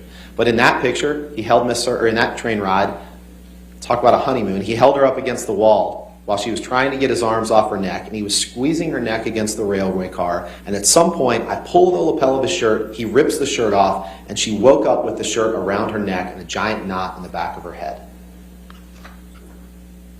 Let's fast forward to her birthday party just very quickly. He experienced terrible financial news that night. He came over, they got into a fight. There's been conflicting evidence about that. But Amber said, I hit the side of the desk, he chest bumped me, he fell to the floor, I fell to the floor, and when I got back up, he held me down by the shoulders, and that's when he grabbed her by the pubic bone and pushed her down. And you'll remember Ms. Vasquez showing her interrogatory answers where she details a lot of this and saying, nowhere in there does it say that. And Ms. Heard says it actually does on page 64 and pointed out to Ms. Vasquez exactly where it says that. That's abuse. It's sexual abuse. But we all know what Mr. Depp does when he experiences terrible financial news, or terrible news. He experienced terrible news that night on the way to the birthday party where both of his bodyguards have testified that he was either visiting his sick mom or getting a birthday present for Amber. And then we know what happens the day after his mother passed away on May 21st, 2016. And we're going to skip through a little bit of this now, and Elaine will talk about this in the context of the counterclaim, but these are the pictures afterwards. These are pictures that now they're claiming that, they must have been faked. There's been no testimony in this case that these pictures were faked. There's been no testimony that the marks you see on Amber's face, including this mark with a straight line from below her eye to the top of her temple that it lines up directly with a phone. There's been no testimony that those are faked. Mr. Depp went through the house. He destroyed pictures of her friends. That's abuse. Property destruction like that, in and of itself, is abuse.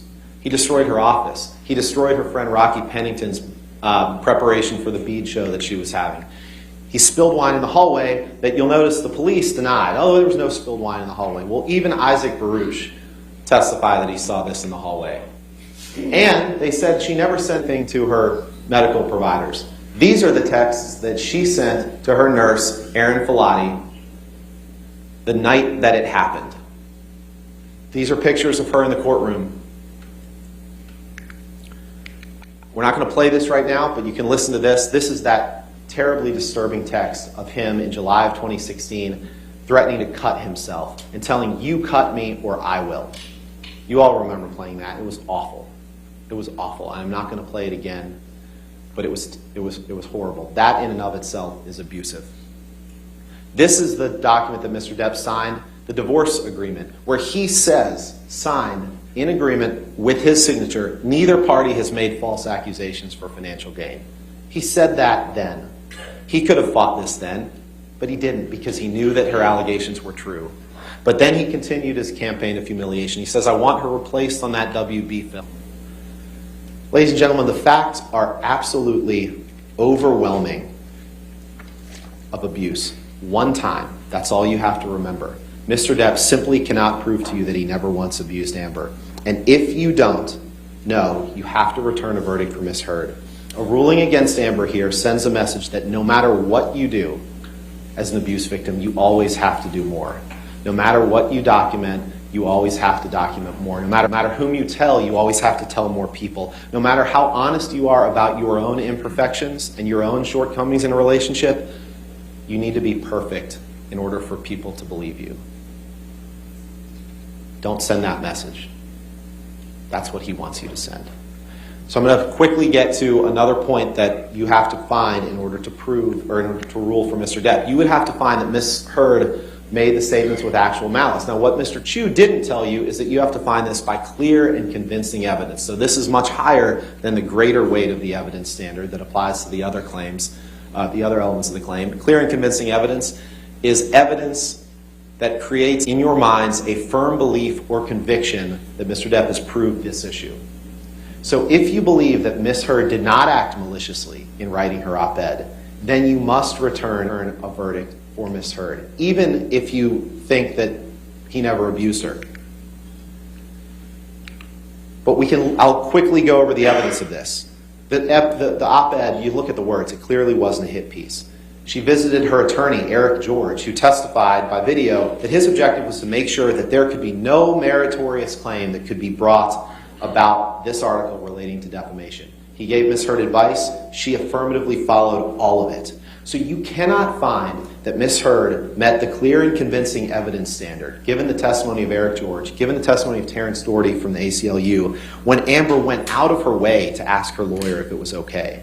They will say it doesn't matter if she's lying, but even if that isn't, they will say that that doesn't matter if she's lying, but even that isn't true. Because again, keep in mind that if Ms. Heard wanted to be malicious toward Mr. Depp, the article would be very different. And I think it's interesting here, we'll talk about Mr. Waldman in a second, but that Amber utilized her attorney, Eric George, to make sure that she was following the law. Mr. Depp used his attorney, Adam Waldman, as an attack dog to defame Amber and to fulfill Depp's promise to her of global humiliation. The last thing I'll touch on before Elaine talks is Mr. Depp's damages. The man's at least consistent in one respect. He blames other people for his problems. Everyone but himself. You heard us reading the stack of articles dating years before he broke up with Amber, before their marriage broke apart, talking about his problems, talking about the fact that his movies were flops, talking about the fact that he was late to the set, he's unreliable as an actor. A word of reminder here, ladies and gentlemen, is that the only thing Amber ever did that Mr. Depp is allowed to sue her for is the op-ed. He's trying to say, I want to sue her for what she said in 2016. I want to sue her for harm that was caused then. You cannot do that. The only thing you're being asked to decide are the words of the op-ed defamatory. Nothing else. Any damage to Mr. Depp's career is self-caused. Then think about the testimony that you've heard from his former business manager, Joel Mandel, said that Depp had issues with drugs and alcohol that damaged his career. Depp sued him. His former agent, Tracy Jacobs, said he was late to the set and that he used an earpiece. Depp fired her. She said Disney never committed to Pirate 6. Disney's corporate representative, Tina Newman, said that there was no record in Disney's records of this op-ed. This op-ed had nothing to do with it. In fact, Catherine Arnold, our damages expert, testified that the paper version of the article that allegedly they say came out 4 days after the op-ed was published the same day as the op-ed that said that Johnny might not be in Pirate 6. The same day. The paper article came out the same day. So the op-ed didn't cause that. There's no evidence of any contract by Disney for Pirate 6. His agent, Jack Wiggum, couldn't identify a contract. his former agent Christian Carino said that there's no contract. He didn't lose anything as a result of this op-ed. Anything he's lost is the result of his own choices. You also heard him lie to you. You heard him tell you that this was his first chance to tell his story. But let's break it down, because that's not true. He could have fought the TRO that Amber filed. He could have said, I didn't abuse her, but he chose not to do that. He could have fought her in the divorce case, but he chose not to do that. Instead, he signed the statement saying that no one had falsified any statements. He only filed this suit after he met Adam Waldman, the same Adam Waldman who convinced him to file suit against his former business manager, to file suit against his law firm, and fire them, and blame them for things. But by the time that Amber wrote the op-ed, Mr. Depp already had had another opportunity to tell his story. He filed a case in the UK against the Sun for calling him a wife beater. And in that case, he had many of the same witnesses. He was on the stand for parts of 5 days, and he got to tell the fact finder in the UK whatever he wanted. Now, it's not the same testimony he told here, because you heard me impeach him about 13 times with his testimony from the UK. But he's had his chances. Ladies and gentlemen, it is time to tell Mr. Depp that this was his last chance. Tell him to move on with his life. Tell him to let Amber move on with hers. Stand up for the freedom of speech. Stand up for the First Amendment. This trial is about so much more than Johnny Depp versus Amber Heard. It's about the freedom of speech. Stand up for it, protect it, and reject Mr. Depp's claims against Amber. And now you'll hear from Ms. Beretta Haupt about the counterclaim. Thank you.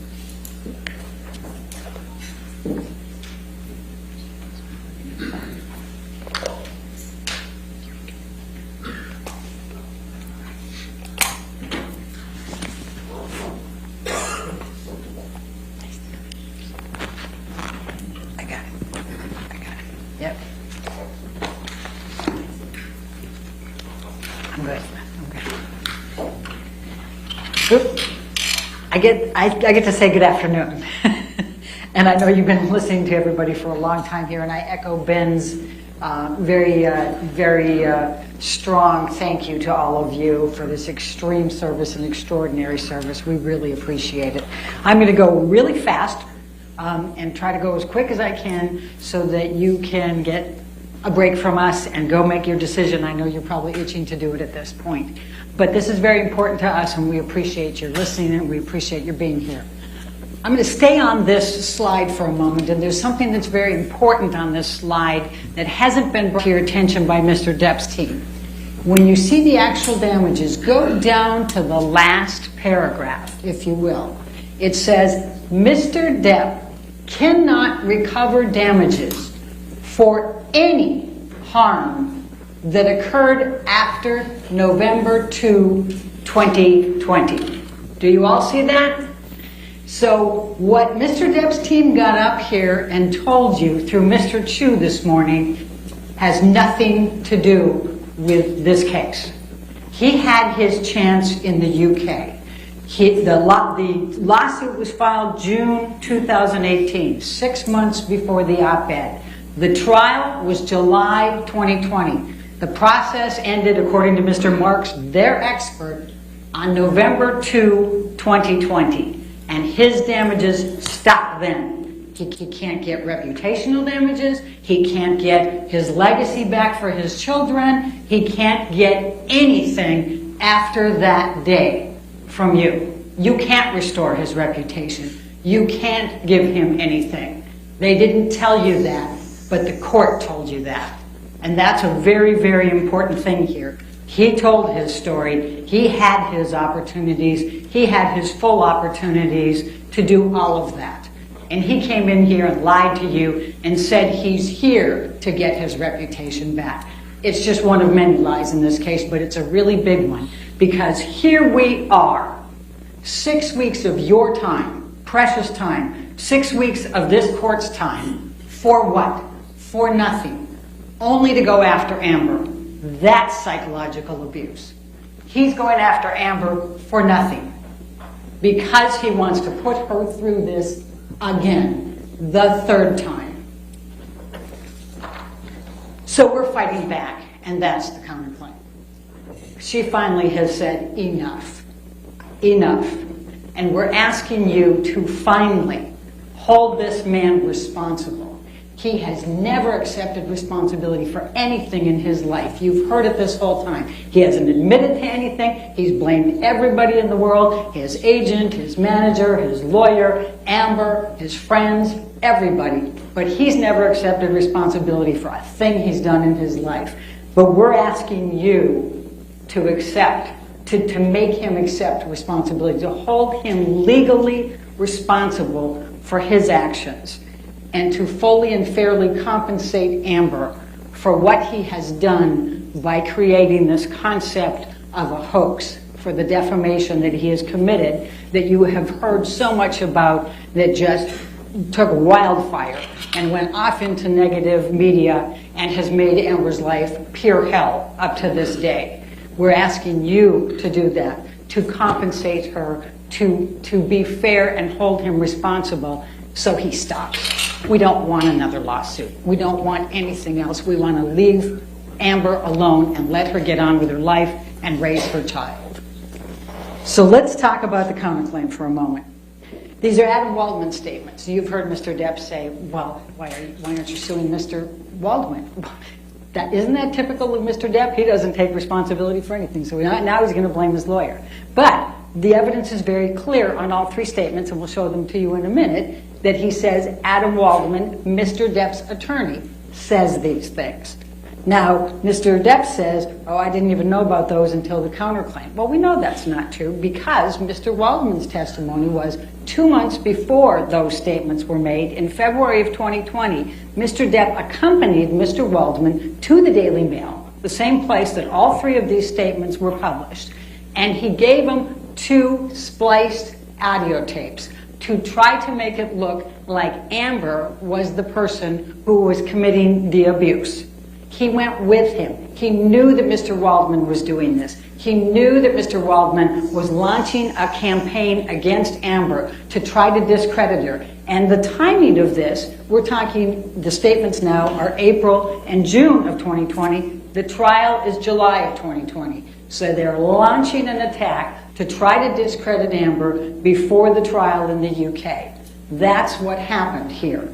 And that is Mr. Waldman, but it's Mr. Depp. The judge gave you 3 different instructions, and you'll all have them. He's acting as his attorney. He has the authority. So Mr. Depp is standing in the shoes of Mr. Waldman. Mr. Waldman is standing in the shoes of Mr. Depp.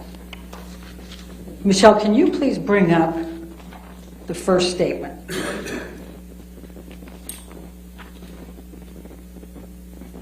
It says, Amber and her friends in the media use fake sexual violence allegations as both a sword and shield, depending on their needs. They have selected some of her sexual violence hoax facts as the sword, inflicting them on the public and Mr. Depp.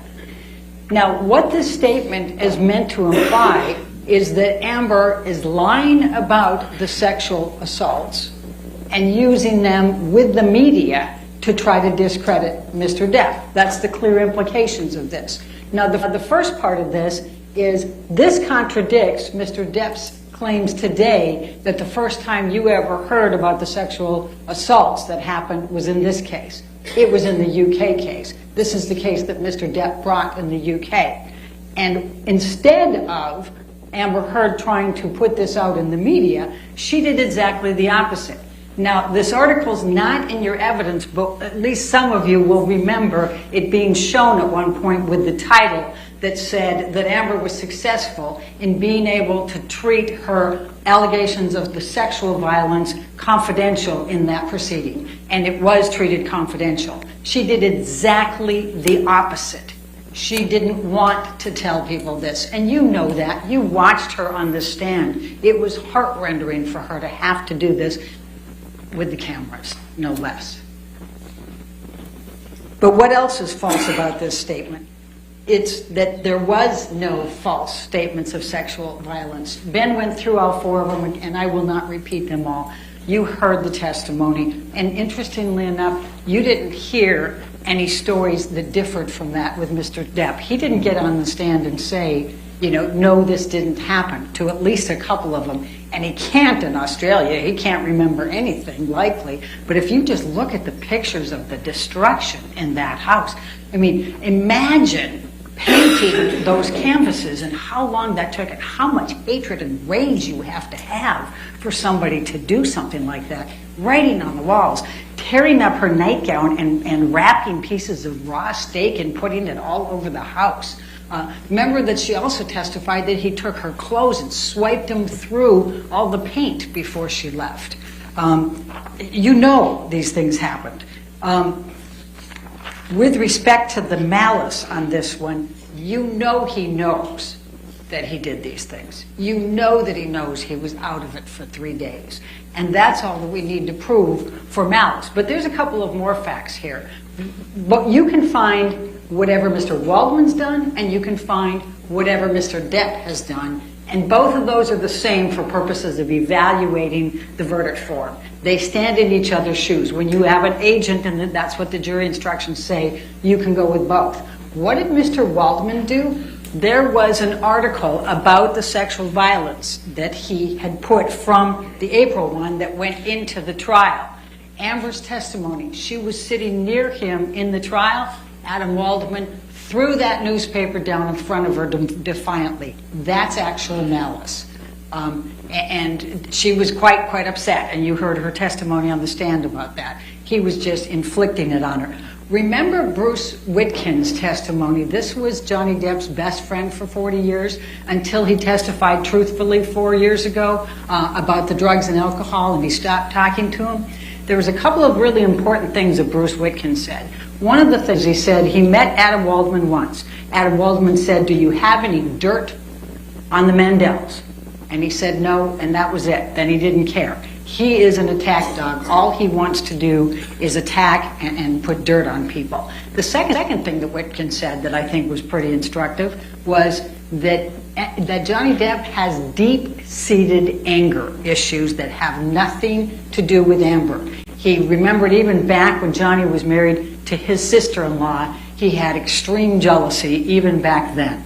And I think that's pretty significant. Remember, Mr. Witkin also was called in a few times to intercede in some of these fights between Johnny and Amber when he would become so angry.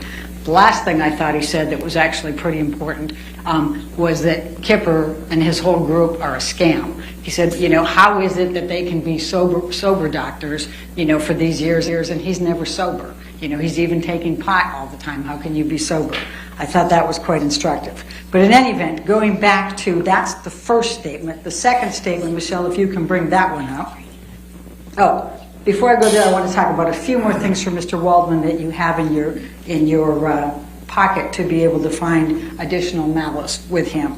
Remember, he's the one that after the UK trial went to the LAPD with a notebook full of things and tried to get perjury charges against Amber. The LAPD said, we don't investigate those things. But he then went to a German newspaper and said, Amber is being investigated by the NYPD or the LAPD for perjury. Do you remember that? That's malice. That's showing his intent to do harm to Amber. He also admitted that he speaks to that umbrella guy, and you'll see that one text in there from the person from TMZ. That umbrella guy is the big lead of Johnny Depp's, you know, positive social media that is putting all the negative out on Amber Heard. And he also ended up getting knocked out of Twitter because he was abusing Amber. So now we'll go to the second counterclaim statement. And that is quite simply, this was an ambush, a hoax. They set Mr. Depp up by calling the cops, but the first attempts didn't do the trick. The officers came to the penthouses, thoroughly searched and interviewed, and left after seeing no damage to face or property. So Amber and her friends spilled a little wine, roughed the place up, got their story straight under the direction of a lawyer and publicist, then placed a second call to 911. Now this is May 21. Now, the clear implication here is that they're saying that Amber got together with her friends. They decided they were going to set Johnny up to be charged for domestic violence. And so they called the police, and they tried to make up this whole story, get him arrested, but the police said there's no evidence here, and went away, and they said, darn, And so they spilled wine and they, busted up the place and they called 911. They got advice from a lawyer and a publicist, called 911 and tried again to get Johnny charged. That's what this says. Now, we all know that's false, and it's heinously false. Because, after these events happened, and Ben talked about a little bit of it, but I'll talk about the rest of it, and I'm going to try to do it really quickly. But we all know Amber did everything in her power not to tell them who Johnny was, not to press charges, not to have him arrested. The exact opposite of this. But what were the facts of May 21st? He comes over, he's already been drinking, he's already high, and he is on a tear about feces in the bed from a month ago. And remember how Amber talked about when he gets into these drug-induced things, he gets into these paranoias, and he gets some idea in his head, and he just won't let it go. And that was his this time. There's somebody put that feces in the bed a month ago. That was his spin. So she gets Io Tillett on the phone. He's in New York at the time. He's going, they thought, this is ridiculous. Of course nobody did. And by the way, Boo has this huge problem. Of course it was Boo. He's always doing this. But Johnny just won't get there. So then they laugh. That makes him mad. Then he throws the phone at Amber. Amber screams out and says, "Ow, you just threw the cell phone at me. It hurts." Io says, "Amber, get out of there." Johnny gets madder, pulls her hair, grabs her and starts hitting her. So Io gets hold of Rocky Pennington. She comes over as quickly as she can. She goes and gets in between the two of them. She puts her hands up on his chest. He pushes them down. And then she continues to stand in between them. And he's screaming loudly 10 times, "Amber, get the fuck up! Amber, get the fuck up! Amber, get the fuck up!" Loudly, loudly. Then his bodyguards hear this. They come in. They break it up. That's how that happens. But the next part of this, remember Josh Drew, and I think Elizabeth Mars was amazing in this one. Remember their testimony. After that, he goes and he has to, he always leaves a path of destruction as he's leaving. So he, bashes up things, and you saw Ben's pictures here on the picture frames, knocks things over as he's going, goes down the hallway, he's splashing the wine, he gets his bodyguards to let him into penthouse 5. That's where Josh and Elizabeth are trying to help with Rocky's bead thing for the next day, and he comes in, storming in, and he says, "Get your bitch out of here," and he's got the big magnum, and he's mad, and Elizabeth is just terrified. She barely knows Johnny. She's met him 4 times, and she goes ripping out of there as fast as she can, and Josh gets out of there too. Then what does he do? He rearranges the furniture, or he might have knocked something off, one of the countertops or something. I think is the testimony of his bodyguards. But you saw the pictures. He went through and trashed that place again as he left. Now, the next part of this is the police coming. Io calls the police. He's in New York. He calls the New York Police 911. He's afraid they're not going to get there fast enough. He still remembers December 15 because he came in afterwards and saw all of the injuries on Amber and all the evidence. And he's terrified that Amber's still in there, the police haven't come, and that Johnny's going to kill her. So he calls a friend in LA and says, "Please call 911. We got to get somebody there fast." So she calls 911. So we have 2 calls, and you'll see the call summary. And the call summary shows those 2 calls really close in proximity here. So it's not them, we didn't get the first police officer, so we'll rough up the place and make a second one. You'll see that they're like 8 minutes apart up there. But it took 2 hours to dispatch the 2 different ones, and Amber never even had any idea that the second one was coming. The first one's come. And, we've talked about it. We've shown you the pictures. The police officers admitted that those pictures could very much have been what was there that night. Remember, Officer Haddon, it was his first week on the job. Officer Science was three years on the job at that point. They say, they told Josh that if she will press charges, if she'll give a name, we can file a report and make an arrest. She wouldn't do it. You did hear from Detective Sandanaga. That's the domestic violence.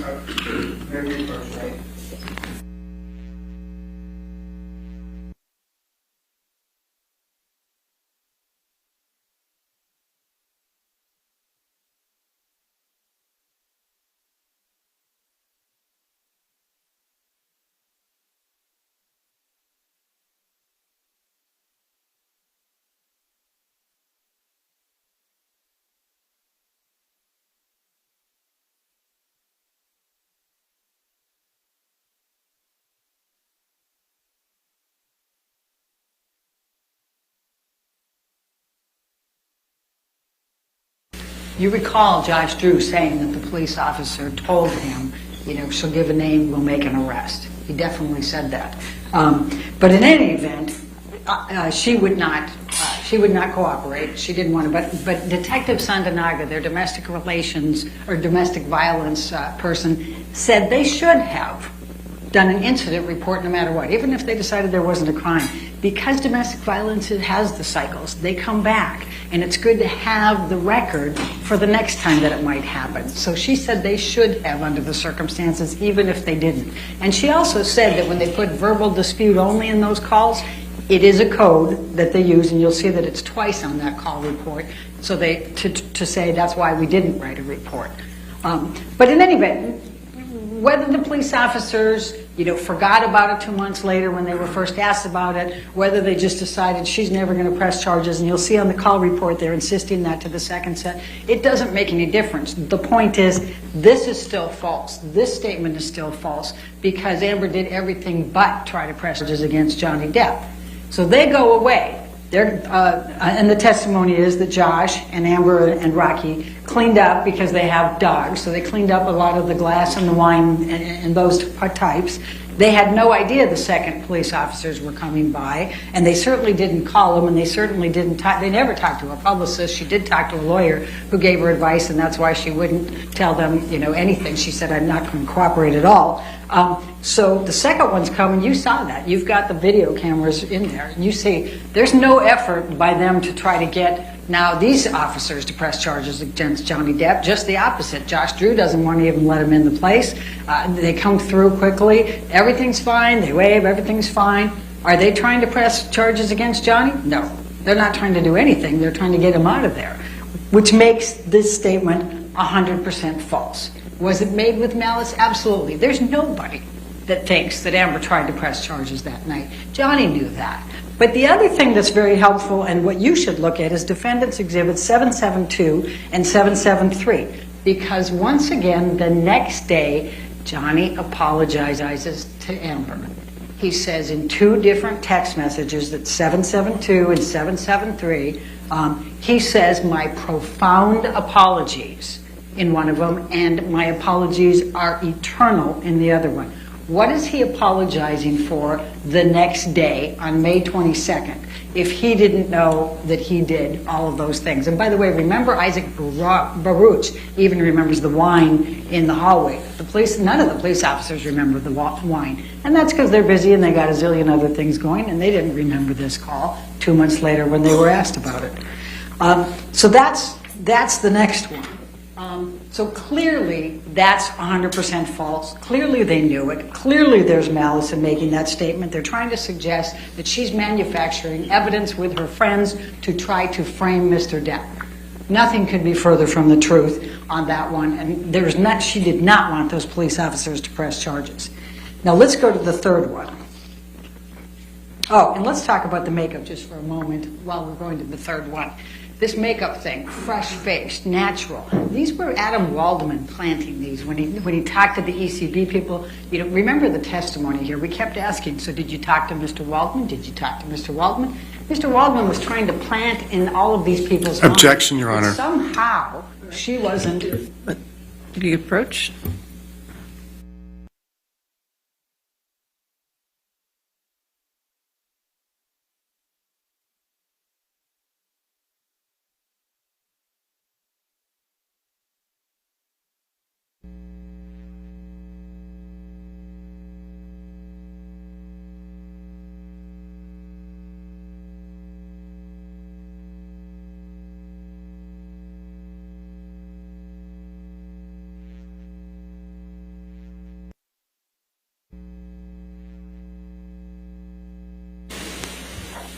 So I didn't say that any of the witnesses admitted that Adam Waldman planted that. I'm saying he planted it. That's me arguing the planting. And that's because it's all the same thing. She wasn't wearing any makeup. She was natural. She wasn't wearing a stitch of makeup. Every one of them says it. It's the exact same thing. Well, why would you say that?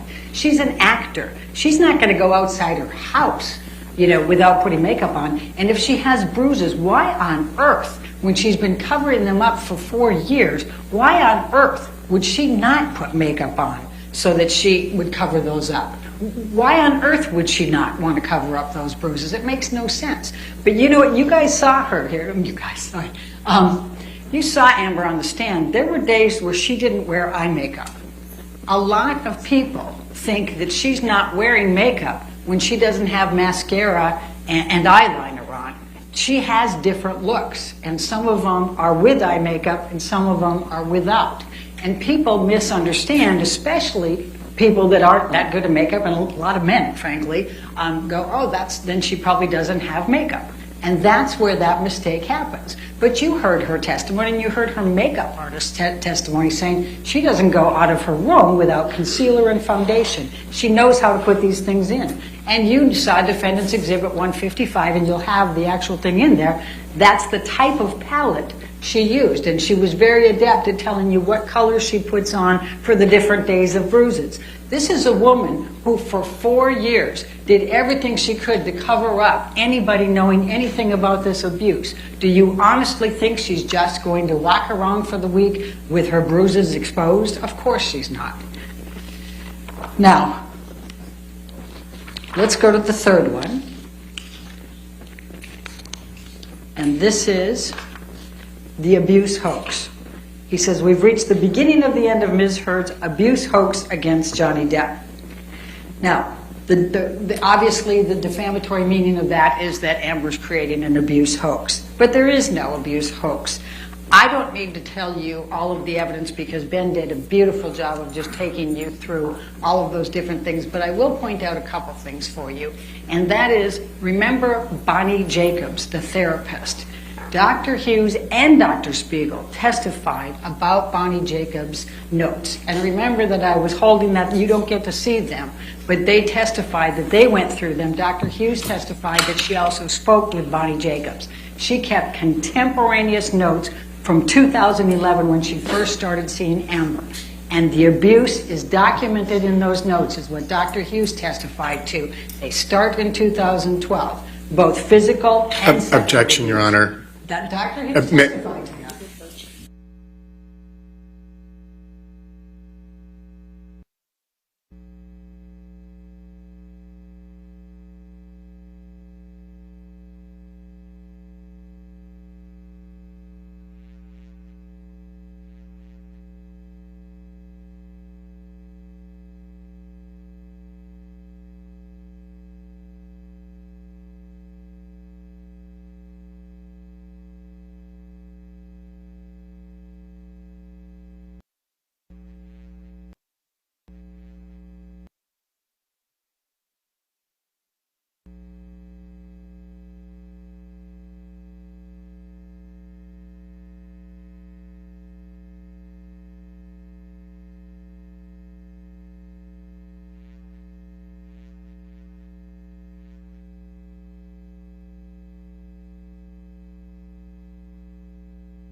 So Dr. Hughes specifically characterized Dr.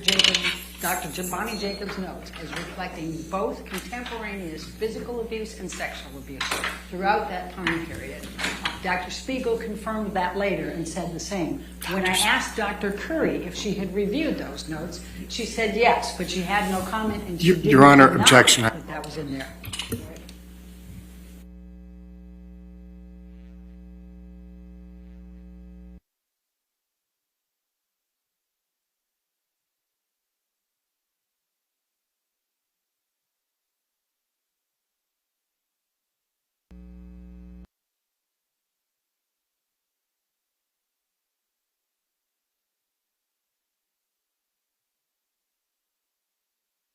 confirmed that he had reviewed Bonnie Jacobs' notes as well.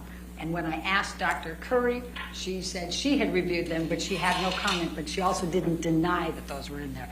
Amber Heard testified that she went back, and because of Bonnie Jacobs' notes, she realized for the first time that the abuse started much earlier than she even realized before. She always had thought that it had started in 2013.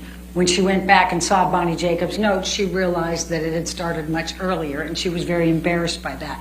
Now, significantly, you remember that she testified about how she was first called upon to actually detail all of her events of abuse in February of this year. And she went through and took the notes, took photos, she took everything she had, calendars, everything, put it all together, and you heard about at least 64 pages of detailed accountability of that. And Mr. Depp's team has been able to not refute any of that. And remember, they tried to impeach her and say, well, you didn't say that. She said, yes, I did, on page 64. Remember that? It was a very, very difficult process for her because there was an awful lot of it, and she put it in great detail. Now, let's talk for a moment about the motive. They have said that she has created this whole hoax, and I think Ben's done a nice job of showing how that can't possibly have been. But what would Amber Heard's motive be for creating a hoax, or creating any of this, or making any of this up? That's a big question here. They call her a gold digger, right? But she obviously couldn't have done it for the money, because first of all, remember the testimony of Laura Wasser, the divorce attorney. She said that California is a no-fault state and community property. So Amber doesn't have to have an abuse. She could have divorced him for irreconcilable differences, for abandonment, for adultery, for anything. She doesn't need an excuse. And she gets 50% of whatever he earns during the time of the marriage, unless they had a prenup or a postnup. The testimony from Michelle Mulrooney was that Amber completely cooperated with the prenup and the postnup, but it was Johnny Depp who, and you've already heard from Ben, called her up and fired her. He didn't want a postnup or a prenup. So she's entitled to 50% of everything he earns during that time. Now, we have Plaintiff's Exhibit 936 in evidence. And look at page 69. It says how much he made in 2015. It was $43 million. Remember Mr. Spindler, Depp's expert, who said that he made $22 million in 2016. So you got $65 million. Amber was entitled to 31.5 at least. That doesn't include all the back ends from, for example, Pirates 5. She was entitled to that money. So she didn't need to say anything. She could have just said, I don't like you anymore. I don't like the color of your hair. I'm going to divorce you. Your Honor, we're going to object again.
So if you do the math, Amber is entitled to at least 31.5. What does she take? $7 million. What does she do with the $7 million? She gives it to charity, or she intends to give it to charity. Now, they make much ado about the pledge versus donation, but both the corporate designees for ACLU and for Children's Hospital said donation and pledge are interchangeable. You know, these are pledges. The ACLU corporate designee said you typically do pledges because of the tax benefits, and that's what she said. She pledged it over a period of time because of the tax implications to it and because she was getting paid over the time. Now, she started to make these donations, and you'll see that the first one was on behalf of Mr. Depp's business manager, Mr. White, actually sent the letters with the $100,000 for each of those. That was the initial ones. He was trying to take credit for those, and in fact, both the ACLU and Children's Hospital got confused and gave the credit to Mr. Depp, not to Amber, for those. Then she made payments to both, and Elon Musk also made payments to both for $500,000 each, which she didn't count to her pledge, but they helped those organizations. At the end of the day, she's made $1 million in payments to them, but then she got sued here and hasn't been able to because she spent $6 million in attorney's fees. That is unrefuted. She still intends to pay those pledges, honor those pledges, and she said that throughout, and I elicited from both the ACLU and from Children's Hospital, they haven't expired, she can pay them whenever she wants to, and she fully intends to, but she has to get out from under this first. Now, who would blame a woman for giving $1 million in charitable donations? Who would do that? That sounds like psychological abuse to me. Now, Mr. Mandel testified that Johnny Depp is not a charitable person, and he hasn't written any big checks for him. Mr. Depp got on the stand and says he does it anonymously, but Mr. Mandel would have been the one writing the checks, and he says that didn't happen. Now let's go to damages, because I promised you I was going to go pretty fast here. There's a few different types of damages, but one of the things that the court has talked to you about, she told you that because we have defamation, it's invidious, and therefore it's very difficult to prove these. And so these damages to business reputation, inconvenience, embarrassment are presumed. You don't have to prove those damages.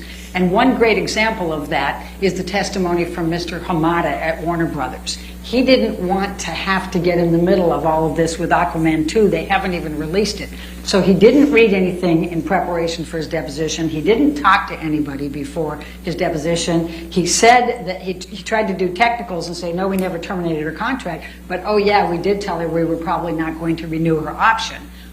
And then we didn't change the script, but Amber got the script, and yes, they did change it. Then he said, no, we never negotiate salaries, but oh yeah, we did renegotiate Jason Momoa's and Gal Gadot's. So he just doesn't want to admit to any of these things. But what came out in Hamada's deposition, and I hope you were listening carefully to this, was the email from James Wan, the director, and Jason Momoa, her co-star, who said they guarantee if they are in the film, she is going to be Mara in the film.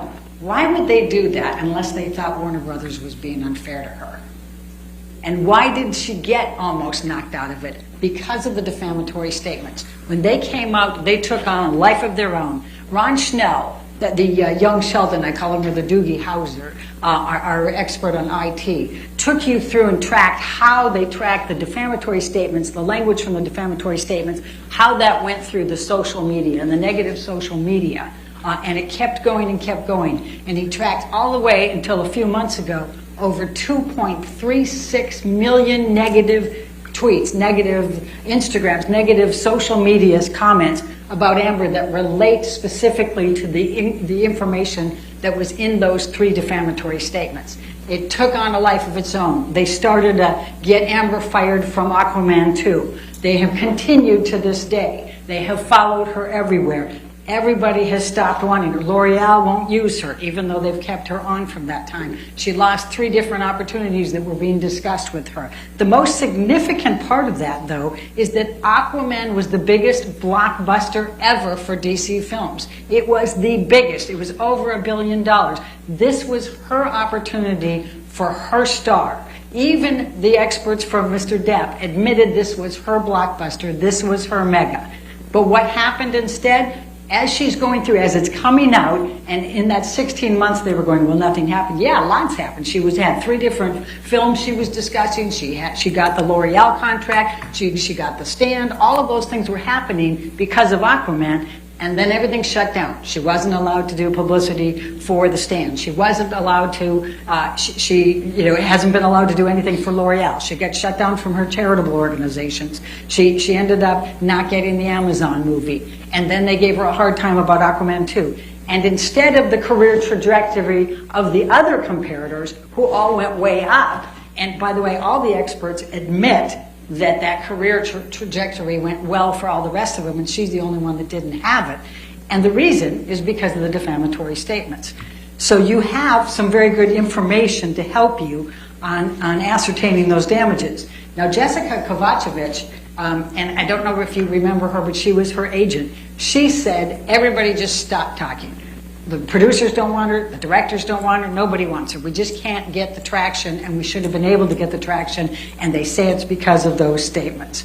So Catherine Arnold gave you some good estimates on this, and she gave you a very good basis for it. And she didn't use Jason Momoa's or Gal Gadot's or the others. She used Amber's, but used those comparators to show that they got big movies, that they got commercial opportunities, that they got these TV opportunities. But she used the base that Amber had. So she used the $4 million from the Aquaman, that would be 3. She used the stands, how much they got paid per movie. And what she estimated on those, and she went through those details, is that if you took that for the last 2 years and projected into the next 3 to 4, that it's between $47 and $50 million that she could have had, instead of her star being completely extinguished. And that's what's happened to her. The emotional distress damages are even more extreme here. And that is, Don Hughes testified extensively about the PTSD and what she goes through. And every time she's called a liar, every time these hoax things come up, everything, it causes her to relive all of it. She talks about the panic attacks, the nervousness, the intrusive thoughts, the nightmares, all of the sweats, the anxiety that goes through all of this. It's significant, but probably the most compelling testimony that you could ever hear was from Amber yesterday, and when she took the stand before. It has destroyed her life. This has consumed her. She's getting death threats. Her daughter, they're threatening to put her daughter in a microwave, for God's sakes. She can't get away from this. It's everywhere. This media, the social media that has just taken off, has just consumed her life. As she said, I'm a human being. No human being should be put through this. Now, Johnny Depp sued for $100 million or for $50 million, and we sent a message back saying, fine, then we're going to sue for $100 million because look at what you've done to her. We're not asking you to give $100 million. We're asking you to just look at the damages in this case and just be fair and reasonable in whatever you determine by following the evidence and the instructions. But we do ask that you fully and fairly compensate Amber for everything that she's been through, both in terms of reputation and emotional distress. The very last point is punitive damages, and you surely have those in this case. We've asked for $350,000 for the punitive damages, and we would ask that you award that. Thank you very much. Great, thank you. All right, ladies and gentlemen, what I'm going to do, we still have rebuttal closing arguments, but I can guarantee you that the rebuttal closing arguments will be done combined within 45 minutes. But what I want to do is go ahead and let you have your lunch. And then after lunch, we'll come back in the courtroom, have the rebuttal closing arguments, and then we'll submit the case to you, okay? All right, so go ahead and have your lunch. Do not discuss the case with each other, and do not do any outside research, okay?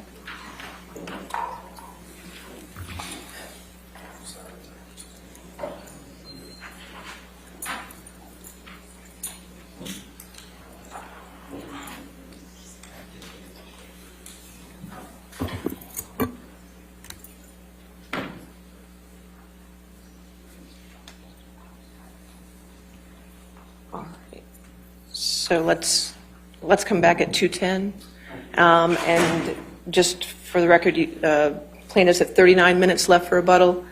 Defendants have 6 minutes. Okay. I didn't take any time off from the sidebars, 0 off from the sidebars. It's all from testimony, okay? All right, thank you. All right.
And so as I continue, as you can now, to keep an eye on the camera outside the courthouse there, I don't know, I'm seeing some dwindling. I don't know if that's, I didn't do an official head count, but it looks to me like maybe some folks are drifting off thinking this is not going to happen today. So again, we will be here as long as the jury is there, and we will keep you posted. Both sides in this case, we talked about the finger, the Johnny Depp finger, that middle finger on his right hand, which I'm always very careful to demonstrate properly. Both sides called orthopedic surgeons to talk about that finger. So let's start with Dr. Richard Moore. Amber Heard called this physician. So back to the glass. In the records that you reviewed, Dr. Moore, did you see any adjacent injuries? In other words, injuries to any other part of Mr. Depp's hand other than the tip of his middle finger? No. And is that observation consistent with the explosion of glass type phenomenon that Mr. Depp alleges? Well, I think in the setting of a glass explosion like that, where there's multiple fragments and the tip of the finger's cut off, you would anticipate that there would be other lacerations. Did you review the documentation in the medical records from the hospital in Australia? Yes. Did any of those providers report retrieving glass from the wound? No. What about any glass near the site of the injury? No. What about any glass in other parts of the hand? No. What about any glass in any of the other fingers? No. Is there any reference at all, Dr. Moore, that you've seen to any glass in the records that you've reviewed? No. And Dr. Moore, in your decades of practice, have you ever seen an injury associated with a glass explosion that was focused on the end of a single finger in the way Mr. Depp describes? Well, not consistent with the clinical images and the findings in this case, no. Have you ever seen an injury associated with an alleged glass explosion where no other glass was found on any part of the patient's body or clothing or anything? No. Okay, so you got that. You've got that surgeon's opinion in mind. Let's go to the other surgeon, Dr. Richard Gilbert. He was maybe has an alternative opinion. Let's watch. In your view, what types of mechanisms can cause this sort of injury? So this is a mechanism of injury that has high velocity or force, generally a crush type injury. a simple fall would not result in a comminuted fracture such as is seen in these x-rays. And we're using the term comminuted fracture. Can we just define that quickly for us? So again, comminuted, and it's not particular to a finger, is a medical term for a fracture that has multiple fragments.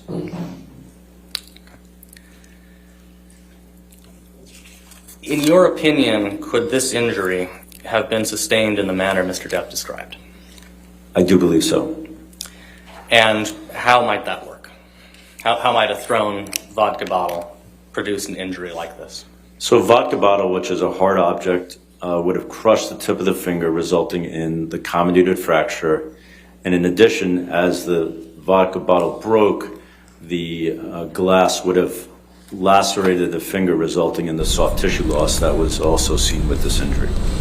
So this finger injury, as we're aware, took place in Australia, however it happened, and these doctors are really supporting one version of the story or another. The doctor suggesting it was a crush injury supports the Johnny Depp story, that a bottle was thrown by Amber Heard. He had his hand on the rail of the bar, and it smashed right where his middle finger was, and that basically ripped a chunk of his finger off the bottom, not the fingernail side.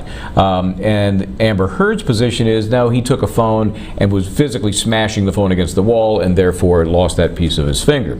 So the jury gets to decide which is the more reasonable. Karen Felicia Nance is here. Karen, this was kind of one of my pet peeves as I kept hearing this injury talked about as a slicing of the fingertip. He lost his fingertip. No, he had a big chunk gouged out of the bottom as a kind of very typical crush injury, as I've dealt with many times in civil cases involving machinery more often than not. But it's consistent with a crush injury. How do you think the jury's going to handle this dispute? Well, I think that in any case, right, when we have to go to the doctor and we're given a diagnosis, for example, somebody always says it's necessary to have a second opinion. Hold on a second, Karen. Karen, I'm sorry, I hate to interrupt here. It sounds like something is going on inside the courtroom, perhaps an early dismissal. Let's go in live in Fairfax, Virginia for the Thank you, ladies and gentlemen. Since it's a long weekend for 3 days, you can sit down. Thank you. Since it's a long weekend for 3 days, I just want to come back in here and remind you of your responsibilities, which are extremely important, especially now that you're in the deliberation phase, okay? So just a reminder that you're not to read anything about this case. You're not to watch anything about this case. You're not to listen to anything about this case. This applies to television, newspapers, magazines, the internet, and any online sites. Further, you're not to read, watch, or listen to anything about the case on social media sites, any blogs or similar sites. In addition, you must not communicate with anyone about the case, whether in person, over the phone, by email, text, or instant messaging, or by any other electronic or non-electronic means. This includes your friends, family, co-workers, acquaintances, and strangers.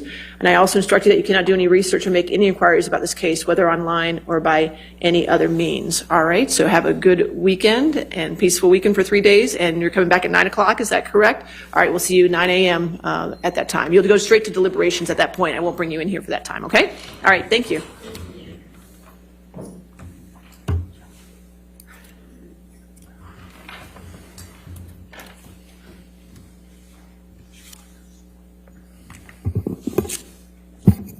Enjoy your weekend and just be close by at 9 o'clock on Tuesday, right? All right, thank you. All right, you too. Thank you.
And welcome back to Law and Crime. Some extended coverage here as the Johnny Depp Amber Heard case, and that jury has just been excused after what I've logged is about 2 hours, 15 minutes of deliberation, depending on how long it took them to slog their way to the actual courtroom to be dismissed. And the judge, of course, says, don't do any research. Don't go online.